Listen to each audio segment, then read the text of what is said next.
Good evening, ladies and gentlemen. Welcome to this meeting of the Council of the Town of Oakville. I invite everyone to rise and join Council in the singing of the National Anthem.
Thank you. Please be seated.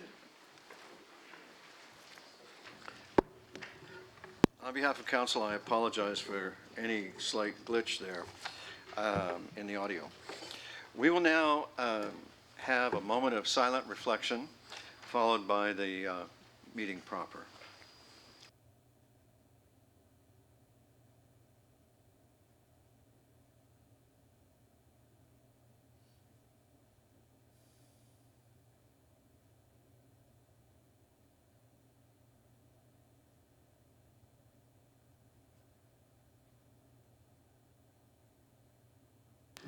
Thank you, everyone. Now that we have ourselves focused and ready for the meeting, Madam Clerk, I see no absences, so I don't think we have any regrets. Any pecuniary interest to declare, Council?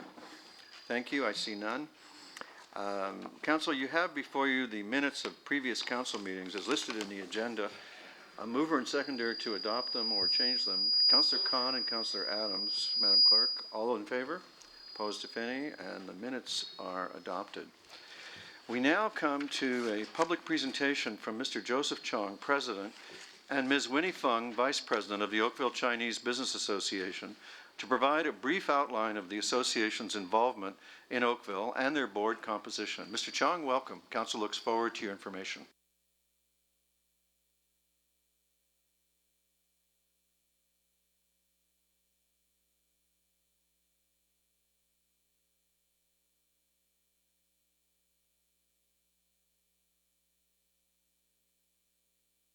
Of initiatives related to business opportunities between Oakville and China. This has included hosting visiting delegations, a trade mission to China in 2012, and an Oakville China Business Forum held in 2013. Through this work, we've heard from companies already doing business with China and those that are interested in exploring such opportunities. These initiatives have also sparked the interest of a group of people living or working in Oakville who've come together to form the Oakville Chinese Business Association.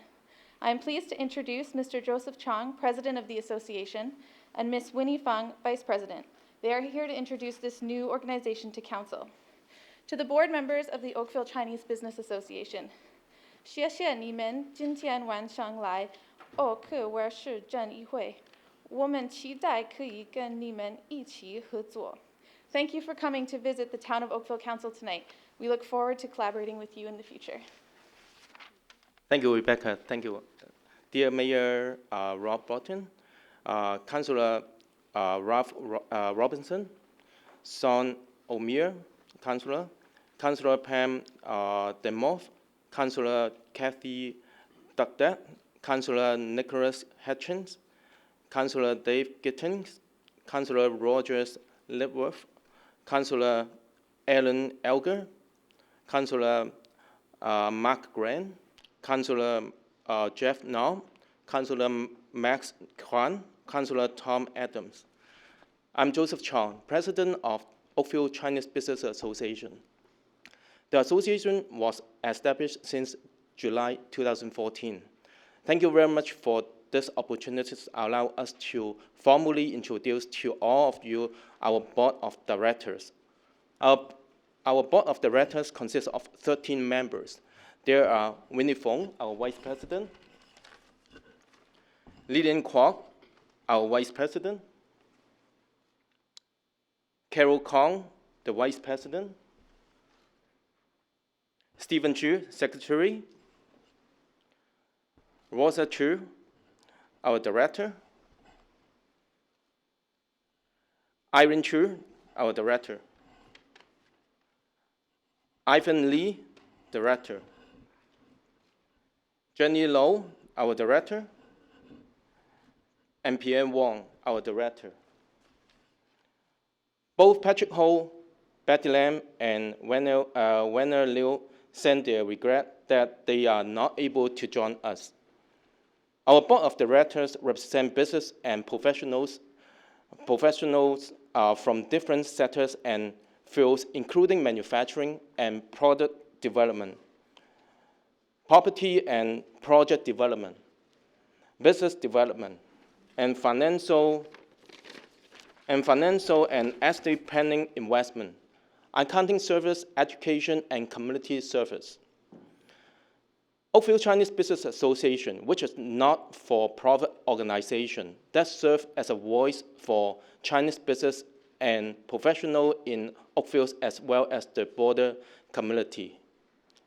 I would like to have our Vice President Winnie Fong to introduce you our missions. Good evening, Mayor Burton and all the councillors. It is really a great pleasure to have the opportunity to present our board to all of you. And may I take 2 minutes to just briefly introduce what is our mission. Of course, as a Chinese Business Association, we would like to represent all the Chinese businesses in Oakville or to those work or live in Oakville, and to voice out for them if there's any issues concerning the Chinese business community. And we would like to work closely with the Economic Development Office in Oakville to promote a prosperous and healthy economic development environment. And we also would like to network our business association with the local business associations and all other companies and entrepreneurs. And also, as Mayor Burton was saying, that 2012, you've been to China organized by us. So in that sense, we want to promote international trade and promote City of Oakville to people in China or Asia with Chinese descent. And also, we would like to attract investment from other countries to City of Oakville. And with this, we would also like to work with the local business associations like Board of Trade or other group of associations. This is our main target, and of course, we're quite new since 2014 that we organized. So in the future, we would like to work closely, get advice from the council and also mayor and the Department of Economic Development to promote some workshops, networking events. And this is what we would like to do. And looking forward to have your advice and support. Thank you. Thank you very much. Thank you. On behalf of the residents of Oakville and the council, I want to thank the Chinese community for the way everyone has worked so hard with our economic development team for at least the last 3 years to help us begin the big job of building business bridges and cultural bridges with China. And with your help, as the Chinese community in Oakville grows and gets stronger and organizes as you are, we're looking forward to more success as we build those bridges to mutual prosperity and success. So thank you very much. Thank you very much. Thank you. Council, the public presentation that we've just had is the only one. We now have 3, 4, 5, 6, 7, 8, 9. We've got 9 listed delegations, and we had a just after the deadline request from Ms. Che Marve, who I see in the audience, and she would like to be added to the delegation list. We would need a motion, a mover and a seconder, and a majority vote. Councillor Khan has moved, Councillor Elgar has seconded. Any discussion? All in favor? Opposed, if any? And Ms. Marve, you're being added to the list. Thank you for coming. One of the delegations concerns an item number 4 on this evening's agenda, and because that involves me, I'm planning to vacate the chair and leave the chamber during that delegation, and I'm also planning to do the same thing during council's consideration of that item later on in the agenda. So the acting mayor for this month is Councillor Kathy Duddick, and she will be conducting the meeting during those 2 intervals. With that, Madam Clerk, I'd ask you to call the first registered delegation. First delegation is Ron Fiorelli, here to speak to item 5 on this evening's agenda, placement of election signs on public property.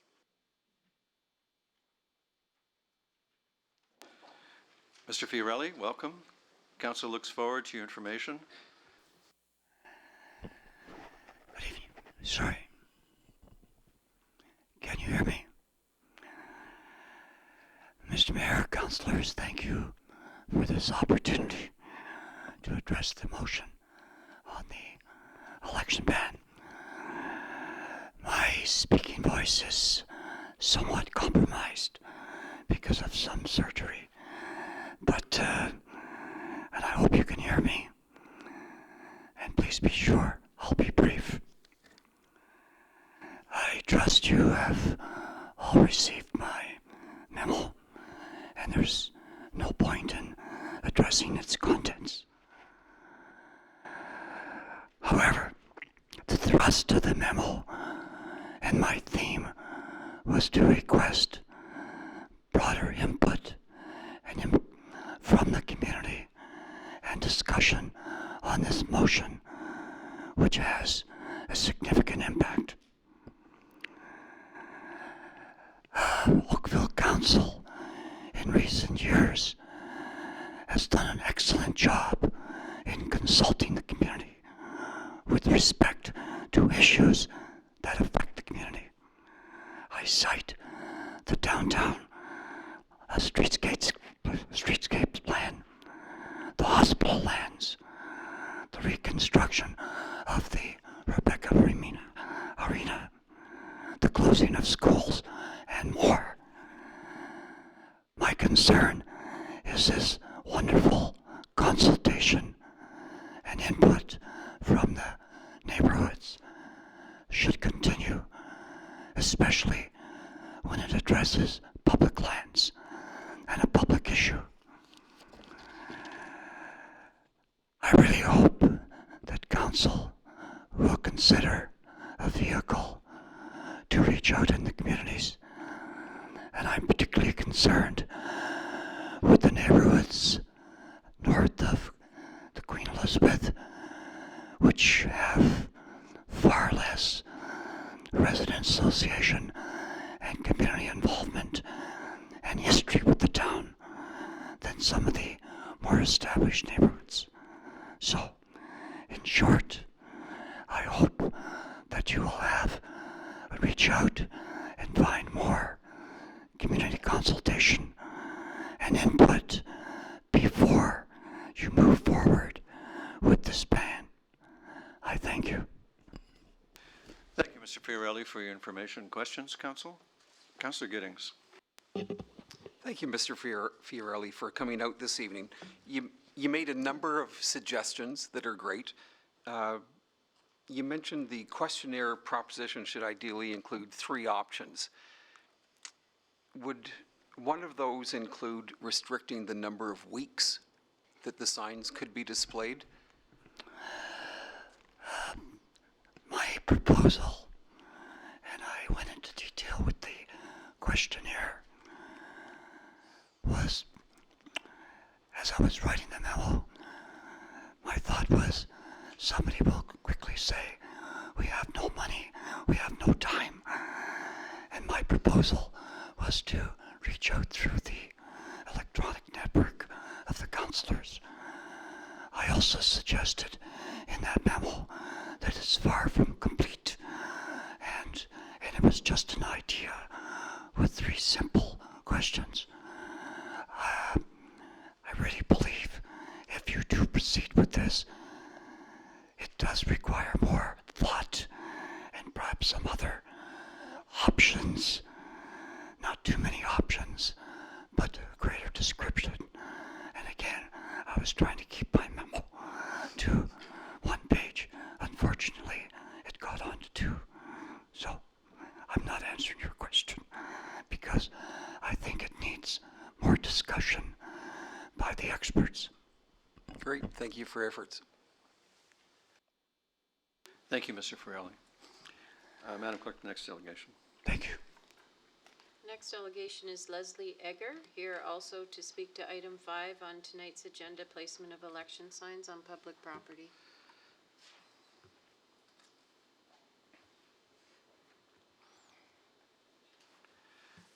Welcome, Ms. Egger. Council's looking forward to your information. I don't have very much to say except that I'm against the ban. I think that it has the significant possibility of decreasing voter participation. And they're always cleaned up in a timely way. I think we should not have a ban on electoral signs on public property. Voila, I wanted to come instead of just emailing. Thank you very much. We appreciate your diligence. Madam Clerk, the next delegation. The next delegation is a representative of the Chartwell Maple Grove Residents Association, either Tim or Danny, I'm not sure. Tim? Tim Danter approaches. Welcome, Mr. Danter. Council looks forward to your information. Thank you very much. Good evening, Mayor Burton, members of council. Thank you for the opportunity to speak to the motion of banning election signs on public property. The position of the Chartwell Maple Grove Residents Association is to continue to allow candidates to place signs on public property in a reasonable manner. We acknowledge that this past election was somewhat comparable to the Wild West when it came to the election signs, recognizing that Ward 3 had the greatest number of candidates. At the same time, however, it's cause for celebration that 10 members from our community were engaged and committed to spending their time, efforts, and money to serve the public good. These signs were, at a higher level, symbolic of the democratic process at work. Signs play a vital role in reminding the public that there is an election and also, to a certain extent, remind voters in advance of the name of a candidate when there are numerous options to choose from on the ballot form. It is disconcerting that there has not been any public consultation on this motion prior to it coming forward. Incumbents enter with a greater war chest and head start in recognition compared to their opponents when running in an election. They typically have had at least 4 years to establish name recognition with their community, a network of supporters, contact information including emails, and presence in the public eye at council meetings and events through social media. All of this provides incumbents with the immediate advantage over their opponents of dominating sign placements on private properties. Allowing all candidates to place signs in a reasonable manner on public property allows the playing field to maintain equal opportunity and is in good keeping with democracy. It takes a special type of person to put their name forward to run for public office, and they must be afforded the opportunity to gain a name for themselves. A new candidate has a steep learning curve and in cases has no idea what to expect once the campaign begins. Trust me. The largest obstacle is to gain name recognition. Although signs may be, depending on the decision of the independent candidate, their largest expense, it is one of their biggest marketing options. Signs by themselves should not be relied upon solely by a candidate to do the job, but it is up to each individual to choose how they will also meet and interact with their potential constituents. Knocking on doors, standing on street corners, attending public forums, sending out email drops, and signs together all play a vital role in a democratic society. It is not for us to say what is right and what is wrong with their campaign approach. The signs that most candidates use are Class 5 plastic, which is recyclable, and as are their metal frames. A responsible candidate should be disposing of their damaged signs in a proper fashion and storing the remainder, which most do, that run in subsequent elections. Signs are one of the top items that are budgeted for in a campaign and in no means distract from engaging with residents, as they in most instances are placed in non-prime time hours, hopefully. To compensate the real cost to the town in order to police the bylaw, perhaps one solution would be to increase the amount of deposit taken for signs and increase the amount to get the signs out of jail. In a short period of time, in our last election, due to the sheer number of signs, the town was slow to remove those that contravened the bylaw. Let us not look sideways and compare ourselves to our neighbors to the east and to the west. Oakville must continue to be unique and allow democracy to take the natural course of action within reason to form and shape the natural outcome of an election regardless of the path that the region has taken. With that said, the Chartwell Maple Grove Residents Association would like to submit the following solutions that Council can consider for the next elections.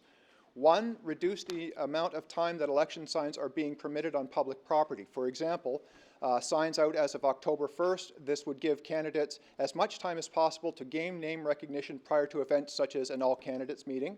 Number 2, allow signs to be erected on private property as of the first day the campaign starts in September. 3, allow only a limited number of signs per candidate for placement on public property and enforce existing or new regulations. 4, designate 3 or 4 public areas within the ward for signage, non-obstructive corners at major intersections. The Chartwell Maple Grove Association, Residents Association does not support this proposed motion to ban election signs on public property. We would like to keep the primary focus on the democratic process. Keeping election signs on public property accessible for all who are running will mean that everyone will be operating from a fair playing field. While changes to our current bylaw might be necessary, a total ban is going too far. We are open to working with Council to find a reasonable but balanced solution. Thank you for your time. Thank you, Mr. Danter. Questions from several councillors. Councillor Giddings, I saw your hand first. Thank you for coming out, Mr. Danter.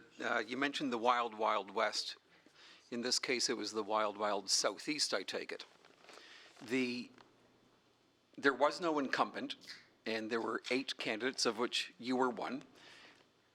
Even without an incumbent, nobody that had that leg up, as you mentioned, you still felt that signs were worthwhile and a wise investment of your time and money? Through you, Mr. Mayor, yes, indeed they were. As a first-time candidate, it's tough to get your name out there. Although it's, for a first-timer, it's tough to sort of muster the gang behind you to have people go out and do things for you. So it's a one-man show, for lack of a better term. And you need every available option that's out there in order to gain the name recognition. That didn't prevent me from knocking on doors during the day and putting the signs out in a safe and reasonable manner at night. So they do, to me as a first time, and for anyone who's trying to enter into the forum, in my opinion, and to me, played a huge role. Thank you very much. Councillor Hutchins. Yes, Mr. Dante. Thank you for coming out. As you know, I'm new here too. Can you think of any other way that is almost as efficient as a sign for putting in a particular ward? Is there any electronic, digital, or any other way that is most cost-effective for reaching out and getting your name to the public in a specific ward? Through you, Mr. Mayor, on non-public property or on public property? On public property. Is there any other way you can think of? That's cost-effective? No. In radio, TV, advertising in newspapers, anything like that? It would be more cost-effective to go out and do the sign maintenance and to do the signs. Is this because you think? Go I ahead. do radio for my company, and radio is it's a tough gig to book, and it's hit and miss for your market. Okay, is this because there's the other electronic methods are not specific, or is it because some other reason? I think the scope is too wide. It's not targeted directly. You're taking your chance that not everyone's going to have a chance to see it in the ward, or hear it in the ward. What about computers and advertising through web pages and things like that? Is that going to... That comes through recognition. That would, in my opinion, come through recognition from the signs with the web address on it, and through the mail-outs and through the drops and from shaking hands at the front door. So in your opinion, then, the most efficient, effective, cost-effective way of reaching the public and getting your name out there is to put signs within a specific ward where specific candidates get their name known? It's the top on the list. Thank you.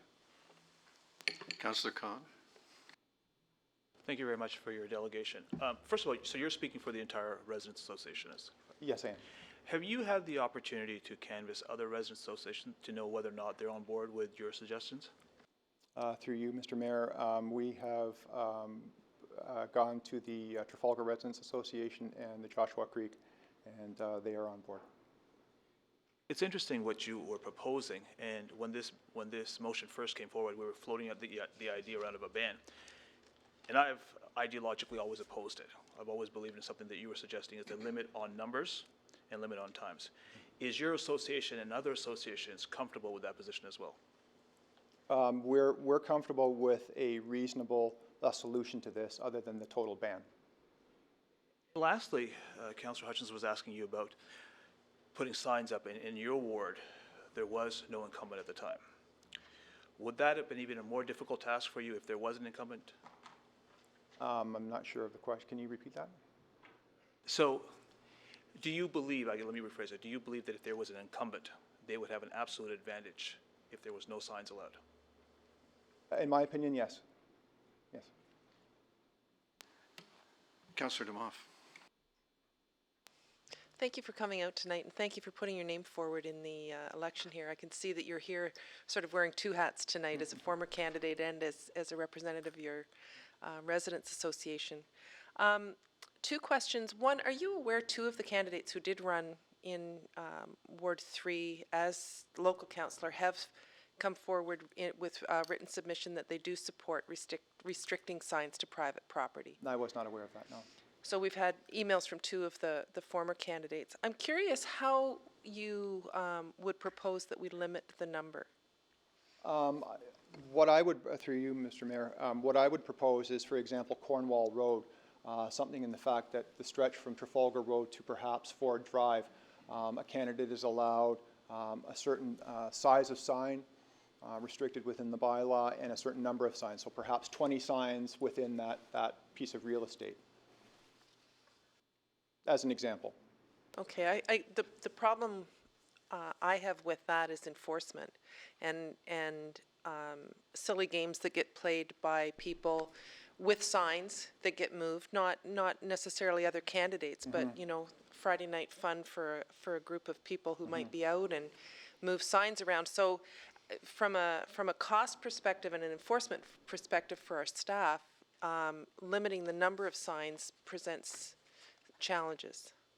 Through you, Mr. Mayor, I would believe that limiting the number of signs would probably reduce the staff costs because if you use my example of 20 signs within the area of Trafalgar Road to Ford Drive, you know, a town employee could go down and count, you know, up to 20, and after that, they're pulling the signs.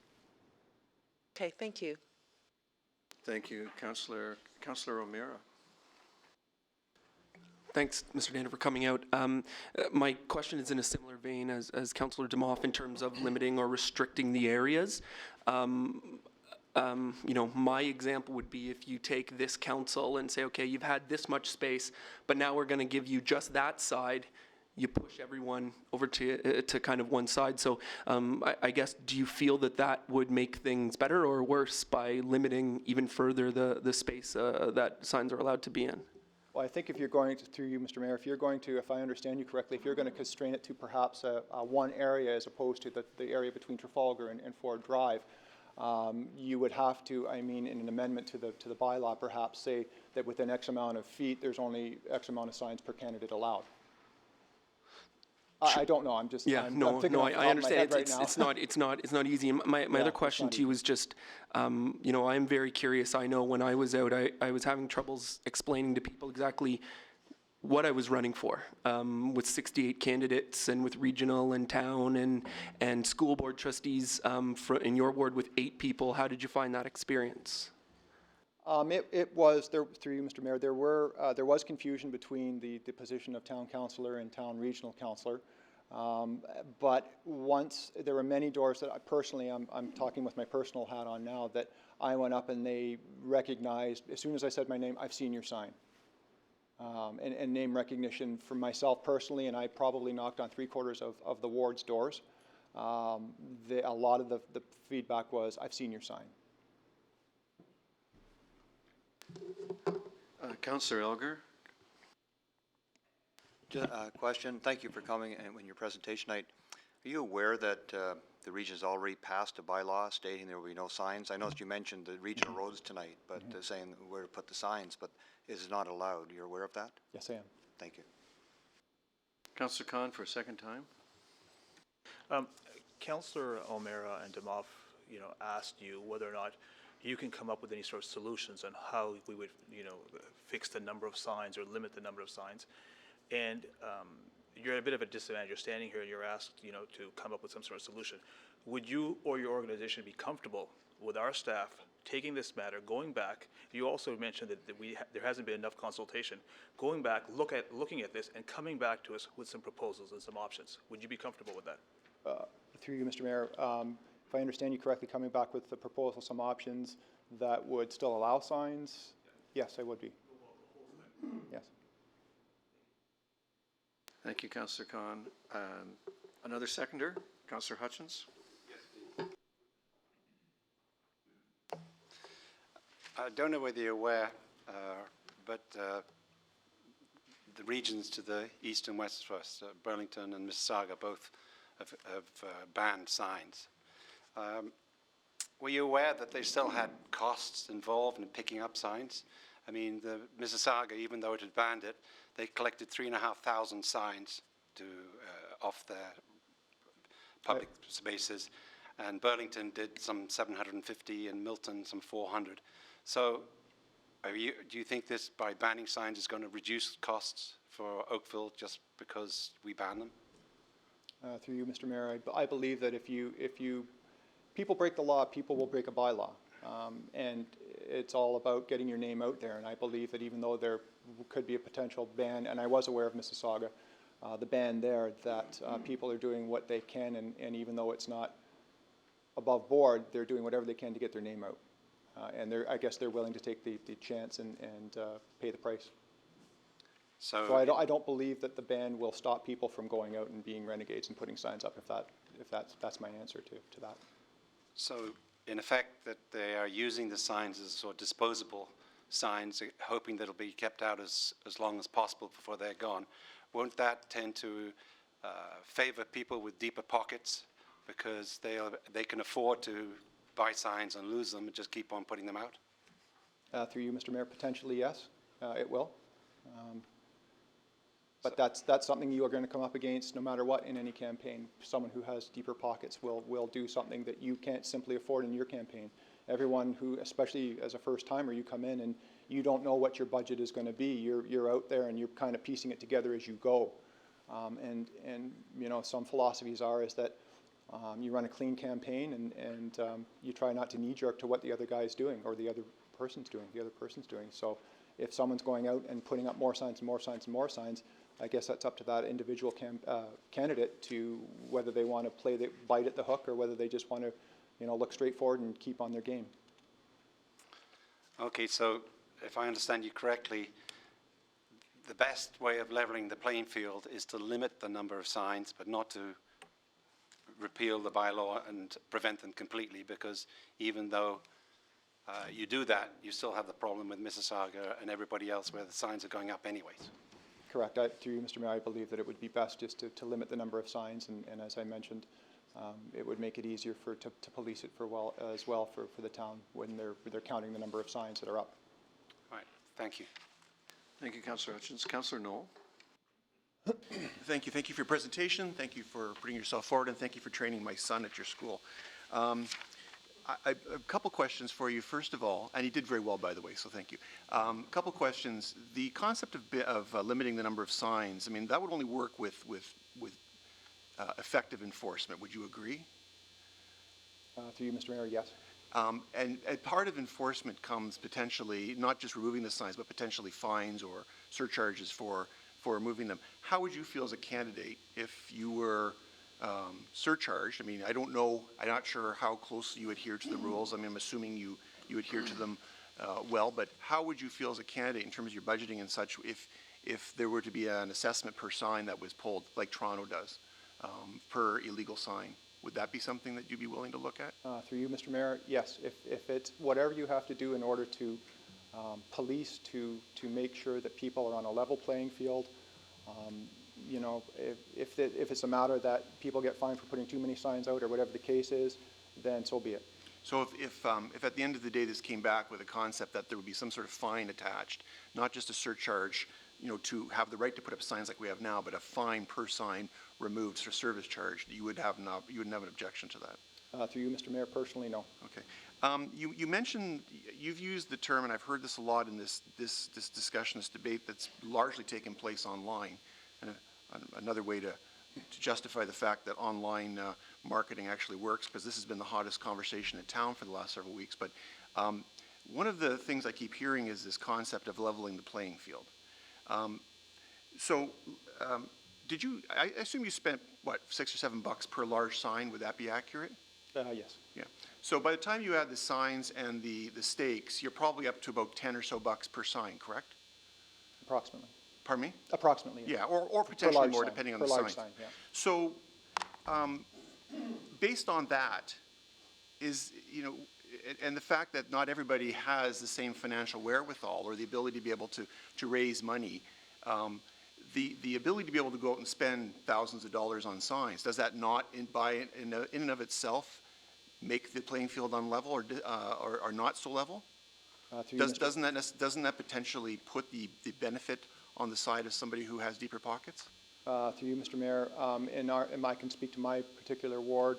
There were, from my observations during the election, there were some of the 8 candidates that didn't have a lot of signs out.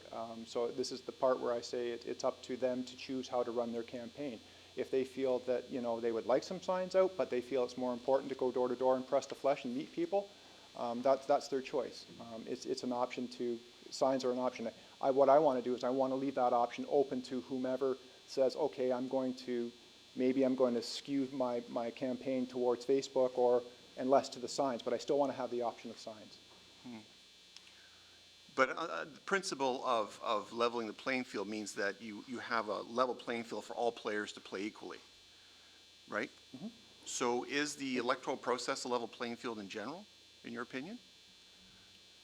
Through you, Mr. Mayor, in what respect? In all respects, in whether it be raising money or having money to spend on literature, or having money to spend on Facebook ads, or having money to buy signs or stakes. Through you, Mr. Mayor, I believe it is a level playing field because we are told how much we're allowed to spend on our campaign. Right. And it is our choice whether to reach that limit and spend that limit, or whether to use nothing. Based on that, though, in your opinion, would you believe that wealth has an impact on the levelness of that playing field? The ability to be able to fund one's own campaign or to be able to pay for those signs? Through you, Mr. Mayor, I can't comment on that. It's my first time through, so. Okay. Yeah. And you've done well. Thank you. Thank you. All right, Council, thank you, Mr. Danner, very much for your information. I'm going to excuse myself, and Acting Mayor Kathy Duddick is going to take over.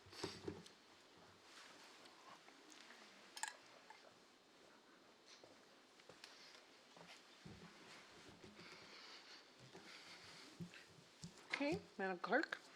The next delegation is Mr. Gordon Brennan, here to speak to item 4 on this evening's agenda, the Integrity Officer Inquiry Requests. Welcome, Mr. Brennan. You have 10 minutes on the clock. You may want to go over a little towards the microphone there just so you can be heard accordingly. Okay, thank you. Thank you to Town Council, Mayor Rob Burton, and Town Clerks Kim Galeone and Vicky Titanic for allowing me to be here tonight and to publicly speak about my 8 separate affidavits filed with the clerk's office back in January. I appreciate the fact that there is at least a method to file a complaint towards, towards a member of Town Council, including the mayor, who is, of course, also a Town Council member. Having said that, I do find it rather odd that my affidavits have to be approved by this council before even being read by the commissioner, as it is my understanding that in most, if not all other municipalities, there is no pre-screening of public complaints. They just go straight to the Integrity Commissioner. I want to make it perfectly clear that I take no pleasure in being here to speak about integrity complaints. I would much rather be out and about in our community. Additionally, I'm not presenting myself tonight as a former mayor candidate or political rival. I am first and foremost a private tax-paying citizen of Oakville, a proud 21-year resident and homeowner. I will be perfectly honest in telling you that I wanted to file my complaints last year, but I did wish to observe what council did with Mr. McLaughlin's complaint. I was not surprised at the outcome of the decisions made at the December 22nd, 2014 council meeting to squash and shelve his affidavit. For the record, I do not make light of the seriousness of any of my complaints. They are based on facts and anecdotal evidence, and contrary to what council know would have you believe, I am not one to proceed with affidavits that are vexatious, political, or trivial in nature. I'm not here to engage in a fight to win or lose with any of you. That is simply counterproductive. I'm here tonight to enroll you in what I call, or what I prefer to call, doing the right thing. Simply put, you all have the power to vote, to trash my complaints, or at the very least, have the commissioner read my affidavits. I claim no fame to being a perfect person, nor am I someone who lives with angel wings on my back. But as a former real estate agent for 27 years, I was forced to participate in and pass extensive courses every 12 months on ethical behavior, moral codes of conduct dealing with the general public, and in conducting myself as a provincially licensed professional with integrity. I was constantly reminded about how I am providing services to thousands of people dealing with the single most important and expensive transaction of their lives. I was reminded of the consequences of my actions should I betray the public trust. Codes of ethical conduct were continually pounded into my head by the Ontario Real Estate Association, the Province of Ontario, the Canadian Real Estate Association, even the Oakville, Milton, and District Real Estate Board. Being honest and transparent became second nature to me. After so many years of service, over the years, there were many so-called temptations to make extra profit from being a real estate agent. However, I was strong enough to resist. I turned down big payouts to launder dirty money through selling houses. I even turned in a former police constable turned real estate agent who was demanding cash from purchasers to obtain their agreements before the price increased. I took the high road, and now it is council's turn to do the same. I ask you to vote with your conscience. Vote with sincere knowledge that you did the right thing. The election of 2014 is over. I'm not holding any grudges. My 8 complaints are just the tip of the iceberg of what I learned in the past 11 months. With the exception of Sean, you as council know the mayor better than anyone in this chamber. It is high time that you all sit down and talk about why you're all here. I know very well it can be difficult and frustrating at times to deal with the general public and being in the public eye 24/7. Since you chose to do this, you campaigned to be in the positions you now hold, and for most of you for many years, it is time to stand up and defend the public trust. From 1994 until 2003, I voted for Ann Mulvale. Then in 2006, I voted for Rob Burton. I changed my vote because of one old oak tree that was scheduled to be cut down for a new road. Rob took the high road then to protect and save a life form that symbolized the essence of our community. What happened since then? Did the very old adage, absolute power corrupts absolutely, come true? We hear about government corruption almost every day in the media at all levels of government and from all 3 major political parties. The provincial Liberals' bribery, by-election charges, the federal Conservatives' Senate spending scandals, and the federal NDP using tax dollars for their illegal mailouts and satellite offices. It's no wonder voter apathy is at an all-time high. Many of you work tirelessly in our communities, doing great work that makes a difference towards citizens of Oakville. You can actually see and hear the results of your work on your residents' faces. You feel good and warm inside. When I lost my beautiful 6-year-old daughter last January, due to massive corruption and a huge cover-up, I swore I would never let that happen again. My complaints are about illegal municipal bus ads, denying access to a Catholic school classroom to speak, irregularities in the uploading of election results data, secret and private agreements with real estate developers. One using a solicitation company to label me to a specific political party, violating the AMO rules. Attempting to manipulate the hosting parties to an open-ended public debate, using the official chain of office for election campaign promotions, and using council chambers for election campaign purposes. if council decides to at least allow the commissioner to read the complaints, no spending of thousands of dollars on investigations, just allow the commissioner to at least form an opinion on the matters. We keep hearing about needing more parliamentary oversight for the impending anti-terrorism bill.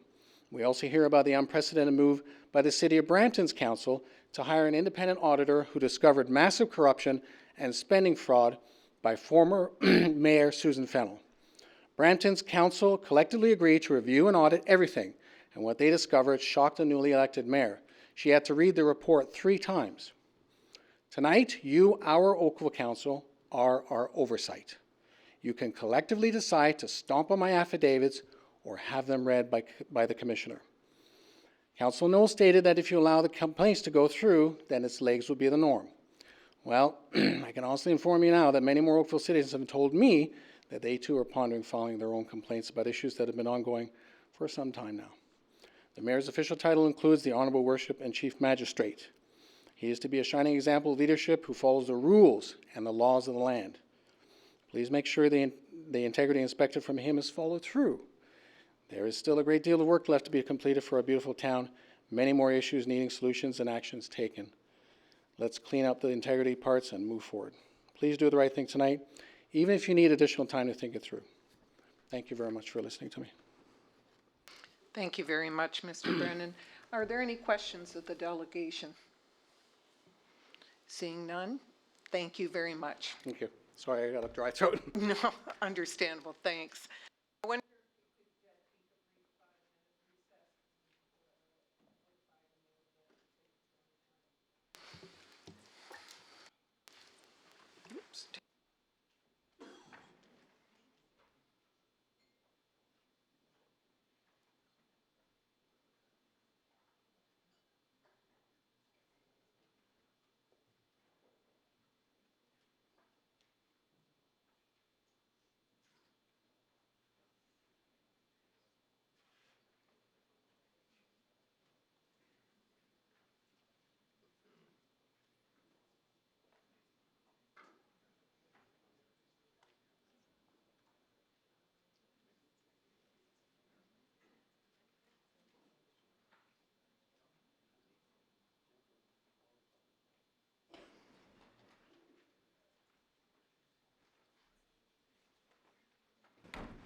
Thank you, everyone, for accommodating me.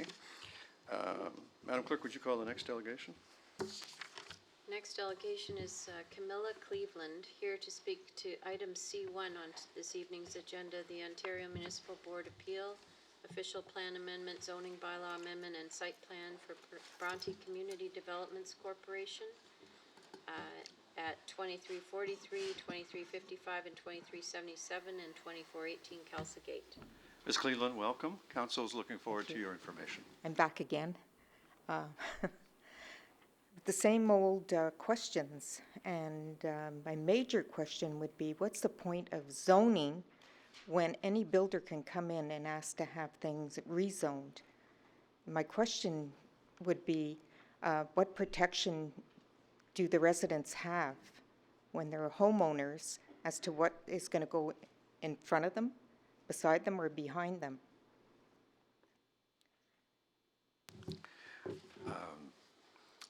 There's a planning act that the province, the legislature of the province has enacted, and in it, it gives landowners the right to apply to change their zoning. And the and if they want to change the official plan in order to be able to change the zoning even more than the official plan might contemplate. And so that's just a given in the Ontario system. For what it's worth, I'm told that it's very similar in the other provinces of Canada as well. So we residents are always looking for a tighter control over zoning than the legislature has actually granted. And the only ray of sunshine or comfort I can offer you is that over the last 20 years that I've been paying attention to it, we've slowly gained a little bit of ground in that direction, but we aren't there yet. With the previous council meeting that we attended back in October, I believe it was 2013, we had over 90 emails that were sent in by the residents opposing the rezoning of the land from 3-story to 8-story. The thing is that all the residents were told at the time of buying their houses that this was designated to be 3-story, and then all of a sudden it's proposed at 8-story.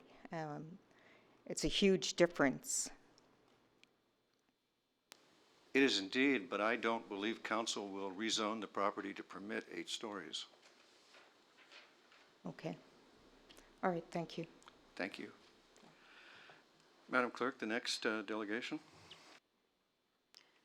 The next delegation is John Frederick Cameron, who's president of the Oakville Federal Liberal Association regarding item 5, the placement of election signs on public property. Welcome, Mr. Cameron. Council looks forward to your information. Thank you, Mr. Mayor. Mr. Mayor, councillors, ladies and gentlemen, I'm here on behalf of the Oakville Federal Liberal Association to lend our voice to this important debate. We're grateful to live in a democracy like ours, in which we can all participate in discussions like this one. We are sensitive to and understand what would motivate the movers of the motion to bring this forward. We welcome the discussion and thank them for that initiative. But we strenuously disagree on the solution proposed within the motion. It is often said that democracy is messy and unpredictable. Perhaps what appeared to many of us as a mess on our streets is only the appropriate physical manifestation of how messy indeed democracy can become. But even with that mess, we cherish it dearly. We accept the view expressed by so many Canadians and organizations that our democracy is under attack on so many levels. A total ban on election signs seems a clear overreaction to a problem otherwise addressed with simply better management of the process and regulations that would enhance that management. It is difficult for political candidates to leave their self-interest at the door on issues like this, and that is why we took the opportunity as an association to be here ourselves.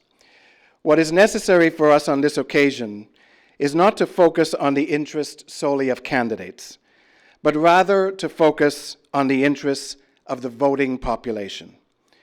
Through that lens, it is clear that in order to support our democracy, we should encourage more information, not less, greater visibility of our electoral choices, not less. Our democracy already suffers from low voter turnout. Let us be sure that we do not further degrade that turnout by removing a physical reminder of the process. Election periods provide an opportunity to level the playing field and provide all running for office an opportunity to market themselves. We must remain committed to that degree of fairness. Now, it's understandable the context within which we find ourselves and in which the motion is coming forward on the heels of the October 2014 municipal election, in which 67 candidates were running for elected office, in comparison to 62 in 2010 and a mere 37 in 2006. I might say to the council that it's obviously a result of your good work that is making so many people ready and willing and excited to participate and become municipal councillors. Note that the Schedule D of the sign bylaw pertains to municipal, federal, and provincial election signs. There are far fewer candidates running in federal and provincial elections than there are municipally. But at the same time, I think those of us in political parties have to recognize that we are probably the greatest offenders of the process as it exists right now.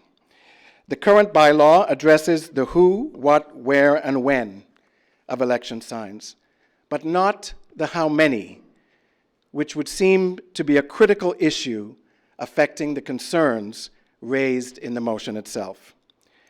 Some community groups are in favor of retaining signs because they promote democratic fairness and assist in voter awareness, and we would concur with that view. While we were unable to find empirical evidence to support the role of outdoor signage in voter awareness, we can say from an anecdotal perspective that surely signs are a visible reminder to voters of an upcoming election, more effective, perhaps, than voter information cards or the cost of TV and radio ads. Keep in mind that there are environmentally friendly options, and I know you are all aware of those, for signs, and the current signs are reused and recycled. There is some question, of course, as to whether municipalities can legally prohibit election signs with regard to Section 325 of the Canada Elections Act. And I would assume then that Council has looked into whether or not a bylaw such as this can withstand a legal challenge, and we would be interested in hearing what the outcome of that investigation would be. But to be a positive contributor to this debate, we would like to present a series of recommendations. Recognizing that there are important democratic considerations, as we have outlined, awareness, name recognition, and a clear appearance of incumbency advantage should a complete ban occur. These need to be weighed against the concerns raised in the motion, and those appear to be community aesthetics, environmental concerns, and enforcement costs. There are other alternatives: that election signs be restricted in number, and that they be allowed in a select number of locations in the town of Oakville. This is an approach taken by some communities in British Columbia, namely Port Moody and Coquitlam. In these communities, election signs are limited to a specific number of locations on public property, and the candidates are limited to the number of signs they can erect. In fact, one sign per candidate per location. We recommend that town staff study the feasibility of this approach as it would relate to Oakville. In addition, we recommend that further public consultations take place to adequately collect and discuss options for addressing this important democratic issue. Councillors and Mr. Mayor, there are other options. A total ban, to restate, in our view, is an overreaction and, more importantly, constitutes what many would see as an attack on our open and transparent democratic process. We would encourage this council to seek not only the easiest solution to a messy problem, but to find one that does not diminish our democracy in any way. We can be smarter than what this motion advocates, and in so doing, empower our democracy and not weaken it. Thank you for your time and for the opportunity to make the presentation. Thank you very much, Mr. Cameron. Council, before I call questions, can we have genuine questions and not debate through questions? Because we'll be here all night, and you have a big agenda, and there will be an opportunity to put your debate directly to each other. So questions, real questions. Councillor Lapworth. Thank you, Mr. Mayor. Thank you, John Frederick, for stopping by this evening. Thank you. You mentioned the British Columbia example of one sign per candidate per location. Okay. Did by any chance that information go further to determine how many locations in each voting district? Yes. So prior to the election period, those were identified, and all registered candidates were informed of where those would be, how many locations they would be, and therefore they were able to budget appropriately for the number of signs that they would need. And were you able to compute how many locations were permitted based on the number of voters or the size of the ward? We did not look at, I'm not aware that we looked at Yeah, that. the reason I mentioned that is because Councillor El Garnari, our ward is 1/3 of the town, twice the size of some of the other wards. So we were, if an equal number of locations was identified, we Right. would have half the exposure. Exactly. Yeah, yeah. And it would make sense that it would be determined by size of the ward, by population. Okay, thank you very much. Thank you, Councillor Lapworth. Genuine question. Any others? Thank you, Mr. Councillor Khan. Thank you very much, Mr. Cameron, for your delegation. I want you to elaborate a little bit, because people here understand and we understand, but there's people at home watching this on TV, and you said the advantage of incumbency. Can you elaborate on that? Because when we did put up signs and when I was canvassing door to door, it's surprising how many people don't even know what ward they're in until they see that on those signs. Yeah. Well, in speaking, municipally, which would be different to the federal and provincial experience, there is a lot of ignorance, from the average voter in terms of who's running in what ward and what their options are. But that is exactly why, especially for first-time candidates who are stepping forward, that we feel a complete ban would unfairly diminish their chances to market themselves and get themselves known. Incumbents, as you well know, have the privilege of working hard and getting media attention and getting their name out there. And if they're doing their job well for the previous years, meeting more and more constituents. And that's a fair observation. But what we're after here, because during the election period, we're supposed to lower that playing field to an absolutely equal level, the only way to enhance that is through the use of signage for many candidates, many who cannot afford expensive ads. So I do think that it would diminish or at least provide a disincentive to some people from running, but there's no evidence of that. But clearly I would say that the ability for someone to market themselves at a reasonable cost level can only be accommodated through the use of signs as opposed to public ads. Thank you, Councillor. Thank you, Mr. Cameron. Thank you. Madam Clerk, the next delegation. Next delegation is Carlos Khalil, also here to speak to item C1 on tonight's agenda, the Ontario Municipal Board Appeal. Welcome, Mr. Akalili. Council looks forward to your information. Thank you. I feel slightly ill-prepared because everyone has been so articulate and they all come with their notes. But I'm going to speak from the heart. Sometimes passion also helps. Camila and I have been very passionate about this issue, and I'm going to try and keep it down to two things and be quick. It's all about community and quality of life. And the rezoning plans doesn't seem to do that. We spent a lot of time talking to the people in the community, and the most important thing we've heard is we just can't live beside an 8-story building. So what you have is single-story houses right beside a proposed rezoning for 8 stories. There's no quality of life there. So you're looking at things like the weather, the sun, and having a shadow on these single story. You're looking at things like the fact that there's no buffer between, buffer and privacy.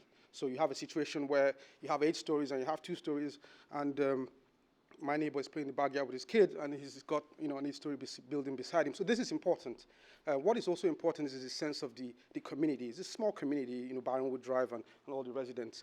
And Camila and I have become the champions for these cause. We're driving down, walking down to the shops, and people are asking us a question: what's going on? What's happening? We don't want this. So there's a strong sense of community, and those are the two things I wanted to bring to you, to say the community is not happy about this rezoning, these changes. They're very passionate about it, and the fact that the quality of lives of the people affected, there might not be a lot of people, 20, 30 houses at the maximum, but that change does adversely affect the quality of lives of these people, and those are the two things I wanted to bring. I don't want to spend too much time going into the nitty-gritty of the details, but those 2 points are the things I want you to take to the back of your mind when you're having your conversations and how you're going to make the decisions.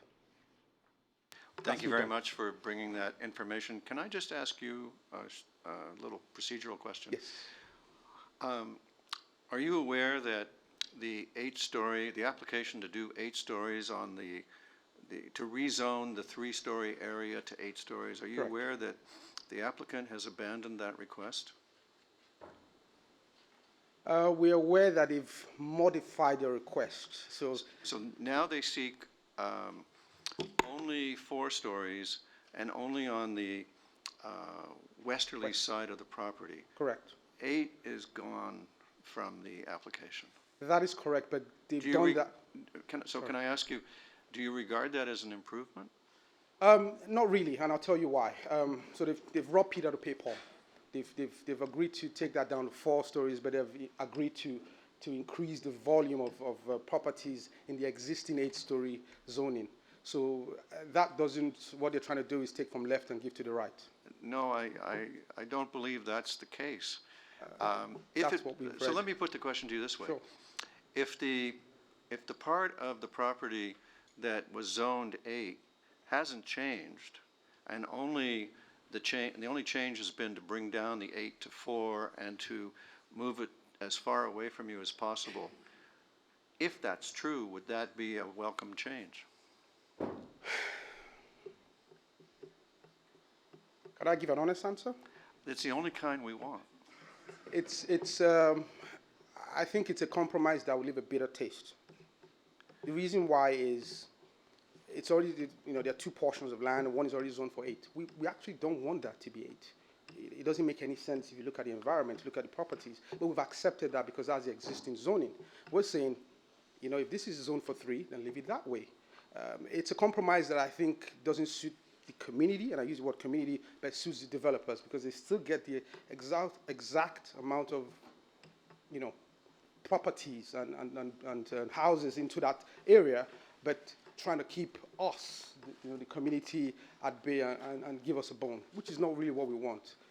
All right. Thank you. I know I'm a bit. Well, that's fine. A bit I too passionate appreciate about you this, but, clarifying the position of the neighborhood.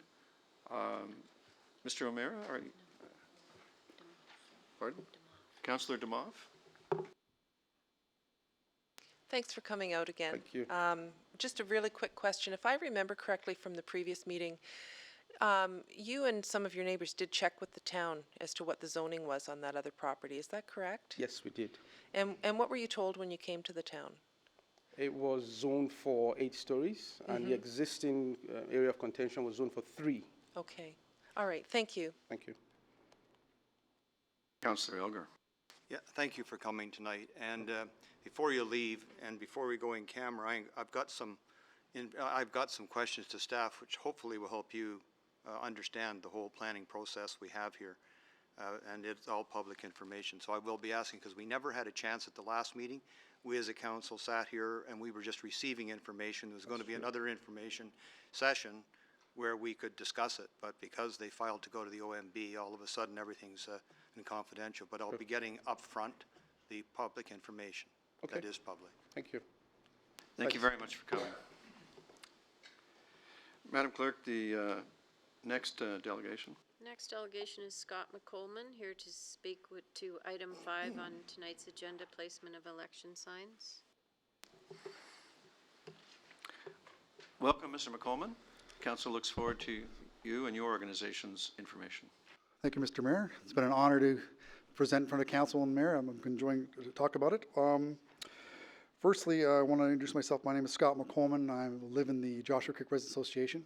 I am the Vice President of Unifor Local 707, where I represent 5,000 hourly employees and another 8,000 retirees at Ford Motor Company in Oakville. I was a past candidate in the last round of elections, and needless to say, it was a great experience. I enjoyed the whole process. I enjoyed putting up the signs. I enjoyed nailing them down. I enjoyed handing out the leaflets. I enjoyed knocking on the doors. But what I do have a concern about is the sign bylaw. 4 years ago, we had a sign bylaw put in place again, and we're revisiting again, and that concerns me. I'm not in favor of the bylaw. Personally, I think the bylaw right now is working. I put my signs up. I'm told within 24 hours or 40 hours, I got to bring them back down, which I did. There are aspects of that you might want to consider for revision, would be possibly shortening the election sign period. That would be one issue. And of course, for public safety. And what I mean is that if someone's building signs that are over and above what the design is. They're making them towers, they're making them things like that, could be blocking the view. I think that could be an issue. I have shortened my presentation to the fact that it is a little bit repetitive because other ones have already spoken what I'm saying. The other issue comes into play is that, you know, we are a democracy. You know, last time I checked, Oakville is the best place in Canada to live, I think. That's why we're here. Sure, Mississauga has their bylaw. Burlington's got something going on. I respect what happened in the region. That's what voted down. That's what's voted. That's what's in place. But what I'm saying right now is that I think what we have in place is fine. A few little revisions might help into play, but then again, councillors, I really don't want to revisit this 4 years from now. A bylaw came into place 4 years. You did some revisions. If things don't go away, am I going to see another revision 4 years from now? Thank you. Thank you, Mr. McColman. Thank you for your information. Madam Clerk, the next delegation. Next delegation is Elizabeth Chalmers, here to speak also to the placement of election signs. Ms. Chalmers, welcome. Council's looking forward to your information too. Thank you. And thank you for the opportunity to delegate tonight. My name is Elizabeth Chalmers. I'm a resident of Oakville, have been for the last 16 years. I've been an active community volunteer over those years, including a current stint as a member of the JCRA board, but I'm not here speaking on behalf of JCRA tonight. I'm here because I'm asking you to vote against this motion tonight. I need my glasses now. Banning these signs does not provide any benefit to the political process in our community. On the contrary, this action will serve to erect barriers to participation in our political process, both for potential candidates and for citizens who are looking to keep themselves as informed as possible. Elections are public matters and should take place in the public domain.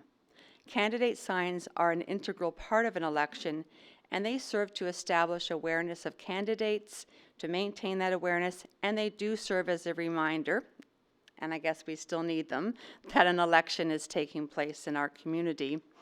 And that purpose is an important one throughout the time that we're running the election campaign. They are particularly important for new candidates at all levels of government, and also for independent candidates at the provincial and federal levels who don't run with the weight of the party behind them. Signs are a cost-effective way to reach people. A quick perusal of various sign companies shows that 100 signs can be purchased for between $500 and $600. Traditional media advertising is significantly more expensive, and it can run into the thousands of dollars with less frequency of impact. This means that candidates with higher amounts of funds do have a bit of an advantage. Social media does offer very effective tools for campaigning, but social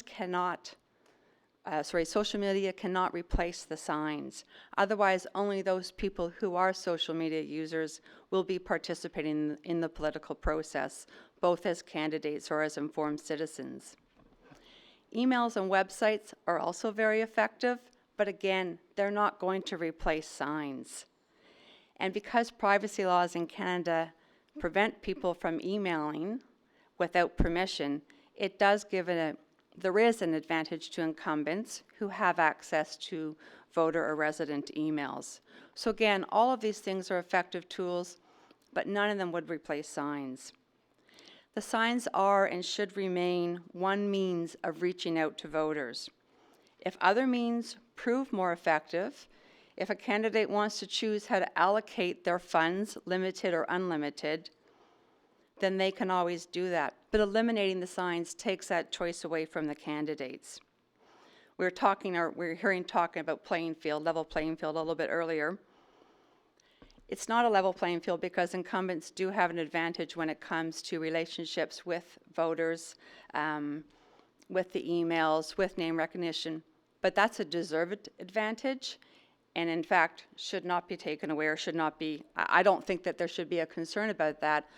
But I think if you remove election signs, you tilt that too much towards incumbents who have that advantage. I guess advantage perhaps is the wrong word, but taking away election signs puts new candidates at a disadvantage. I would ask that you consider, and I think you have talked about it a little bit already, but how people with limited financial resources would consider participating in the process. Signs do offer that cost-effective way, and taking them away potentially prevents people with limited resources from coming forward. To be perfectly honest, somebody could make their own signs if they really wanted to save money and had nothing but time on their hands. So I would ask you to consider how restricting these kinds of communication tools might negatively impact the diverse range of candidates that we want coming forward. I live in Ward 3, and yes, it was very, very busy on arterial roads in Ward 3, but I would rather see a very busy arterial road than no signs at all. And I think it speaks to the involvement that people want in this town, in both the political process and other aspects of the community. And so again, I ask that you not ban signs, that you consider some of the many solutions that have come forward tonight. I'm not here to go through all of those again, but to ask that that's what you do this evening. Thank you. Thank you very much for your time and your information. Questions? Councillor O'Meara? Sorry, thanks for coming. I just want to clarify, because I've heard 3 delegations in a row now talk about total bans, removal of signs. I just want to clarify that it's restricting to private property, and you're aware of that. Yes, I am absolutely aware of it. As I said, I think that elections should remain in the public domain, not just in private property. Thanks. Thank you very much. Thank you. Madam Clerk, would you call the next delegation? Next delegation is Janet Haslett-Thiel on behalf of the Joshua Creek Residents Association regarding election signs on public property.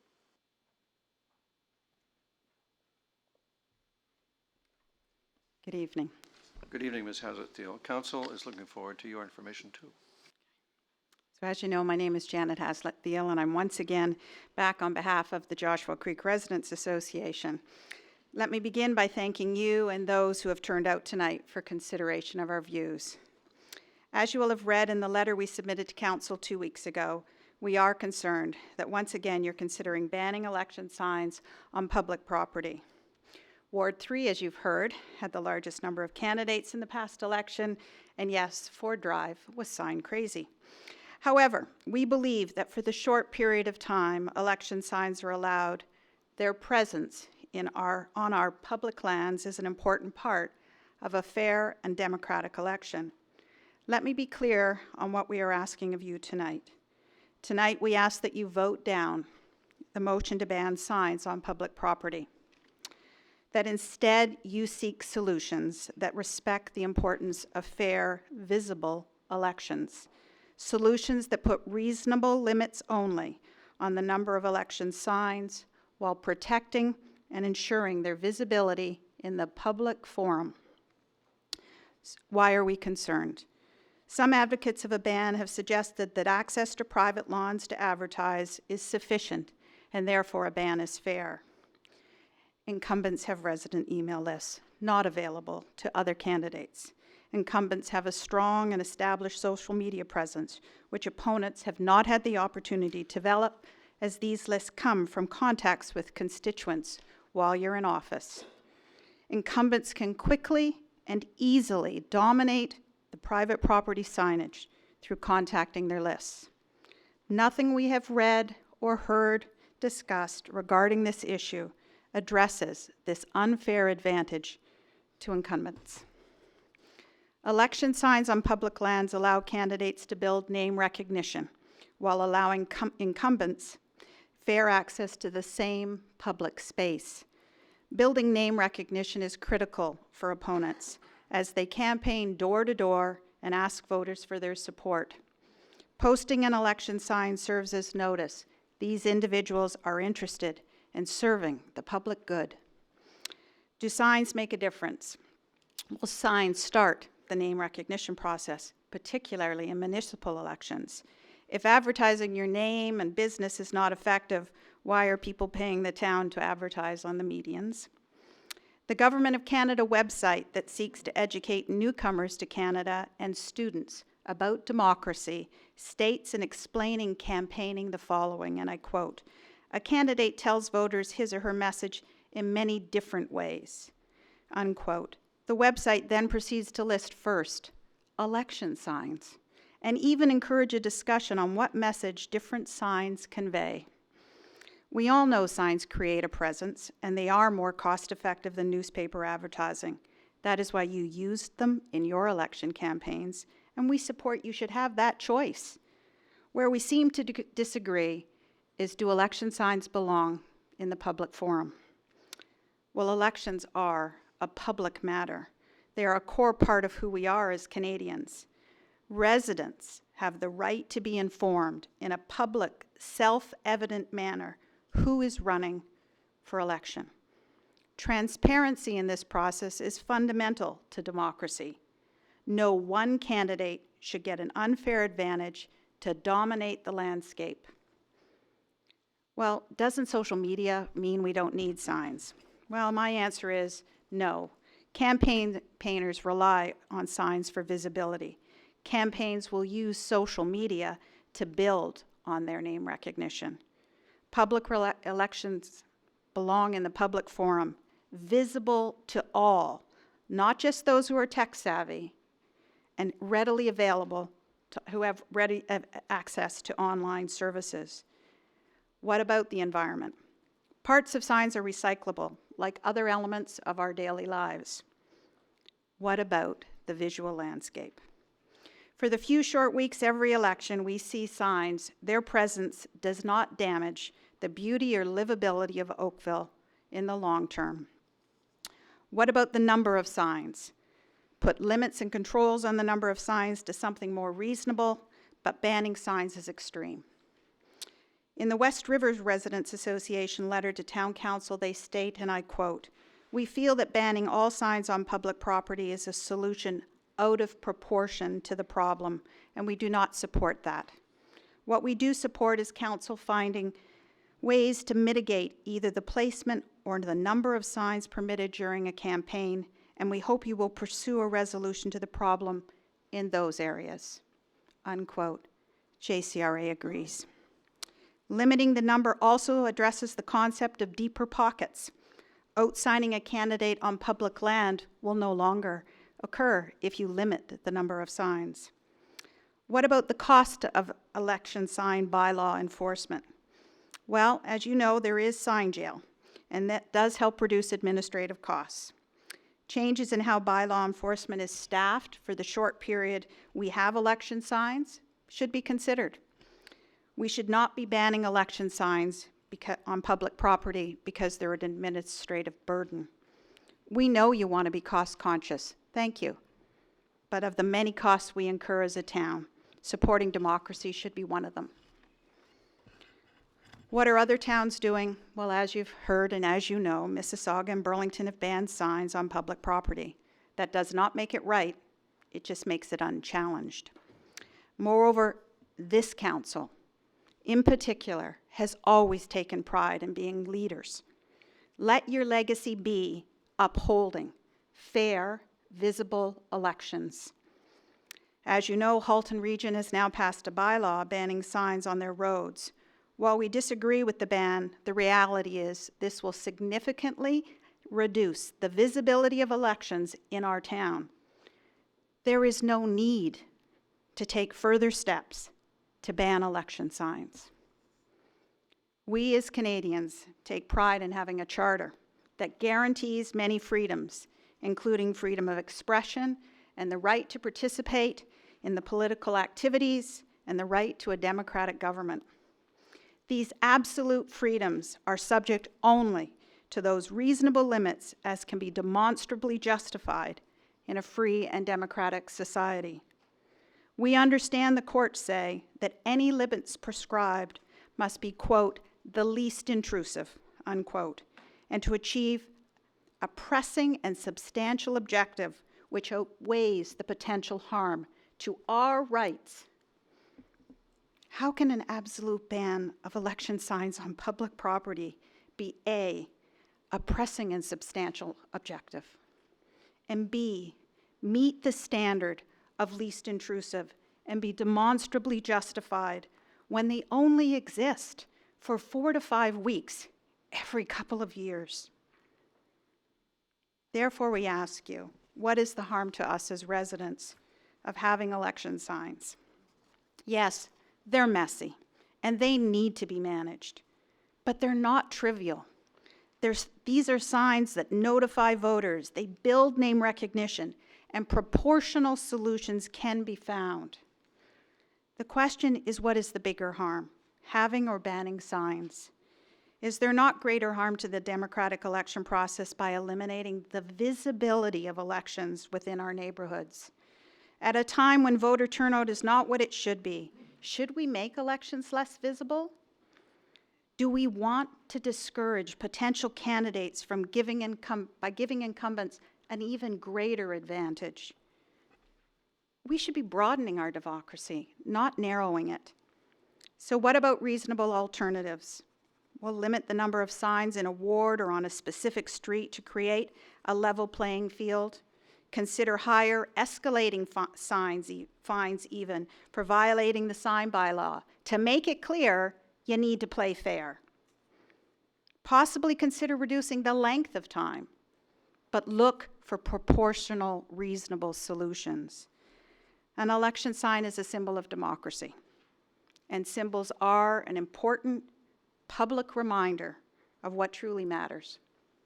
They're a celebration of our right and our responsibility to participate, and as one of my directors, new to JCRA, reminded me, when we see the different colors, names, symbols, and individual character, it reflects the diversity of our great town and our country. Public property is our property. Signage on it ensures that everyone who is a registered candidate can have visibility and access to the opportunity to be considered for an elected position.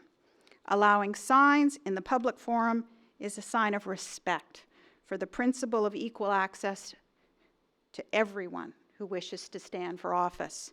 So in summary, tonight, vote for democracy over concerns with public election signage that is around for only a few short weeks.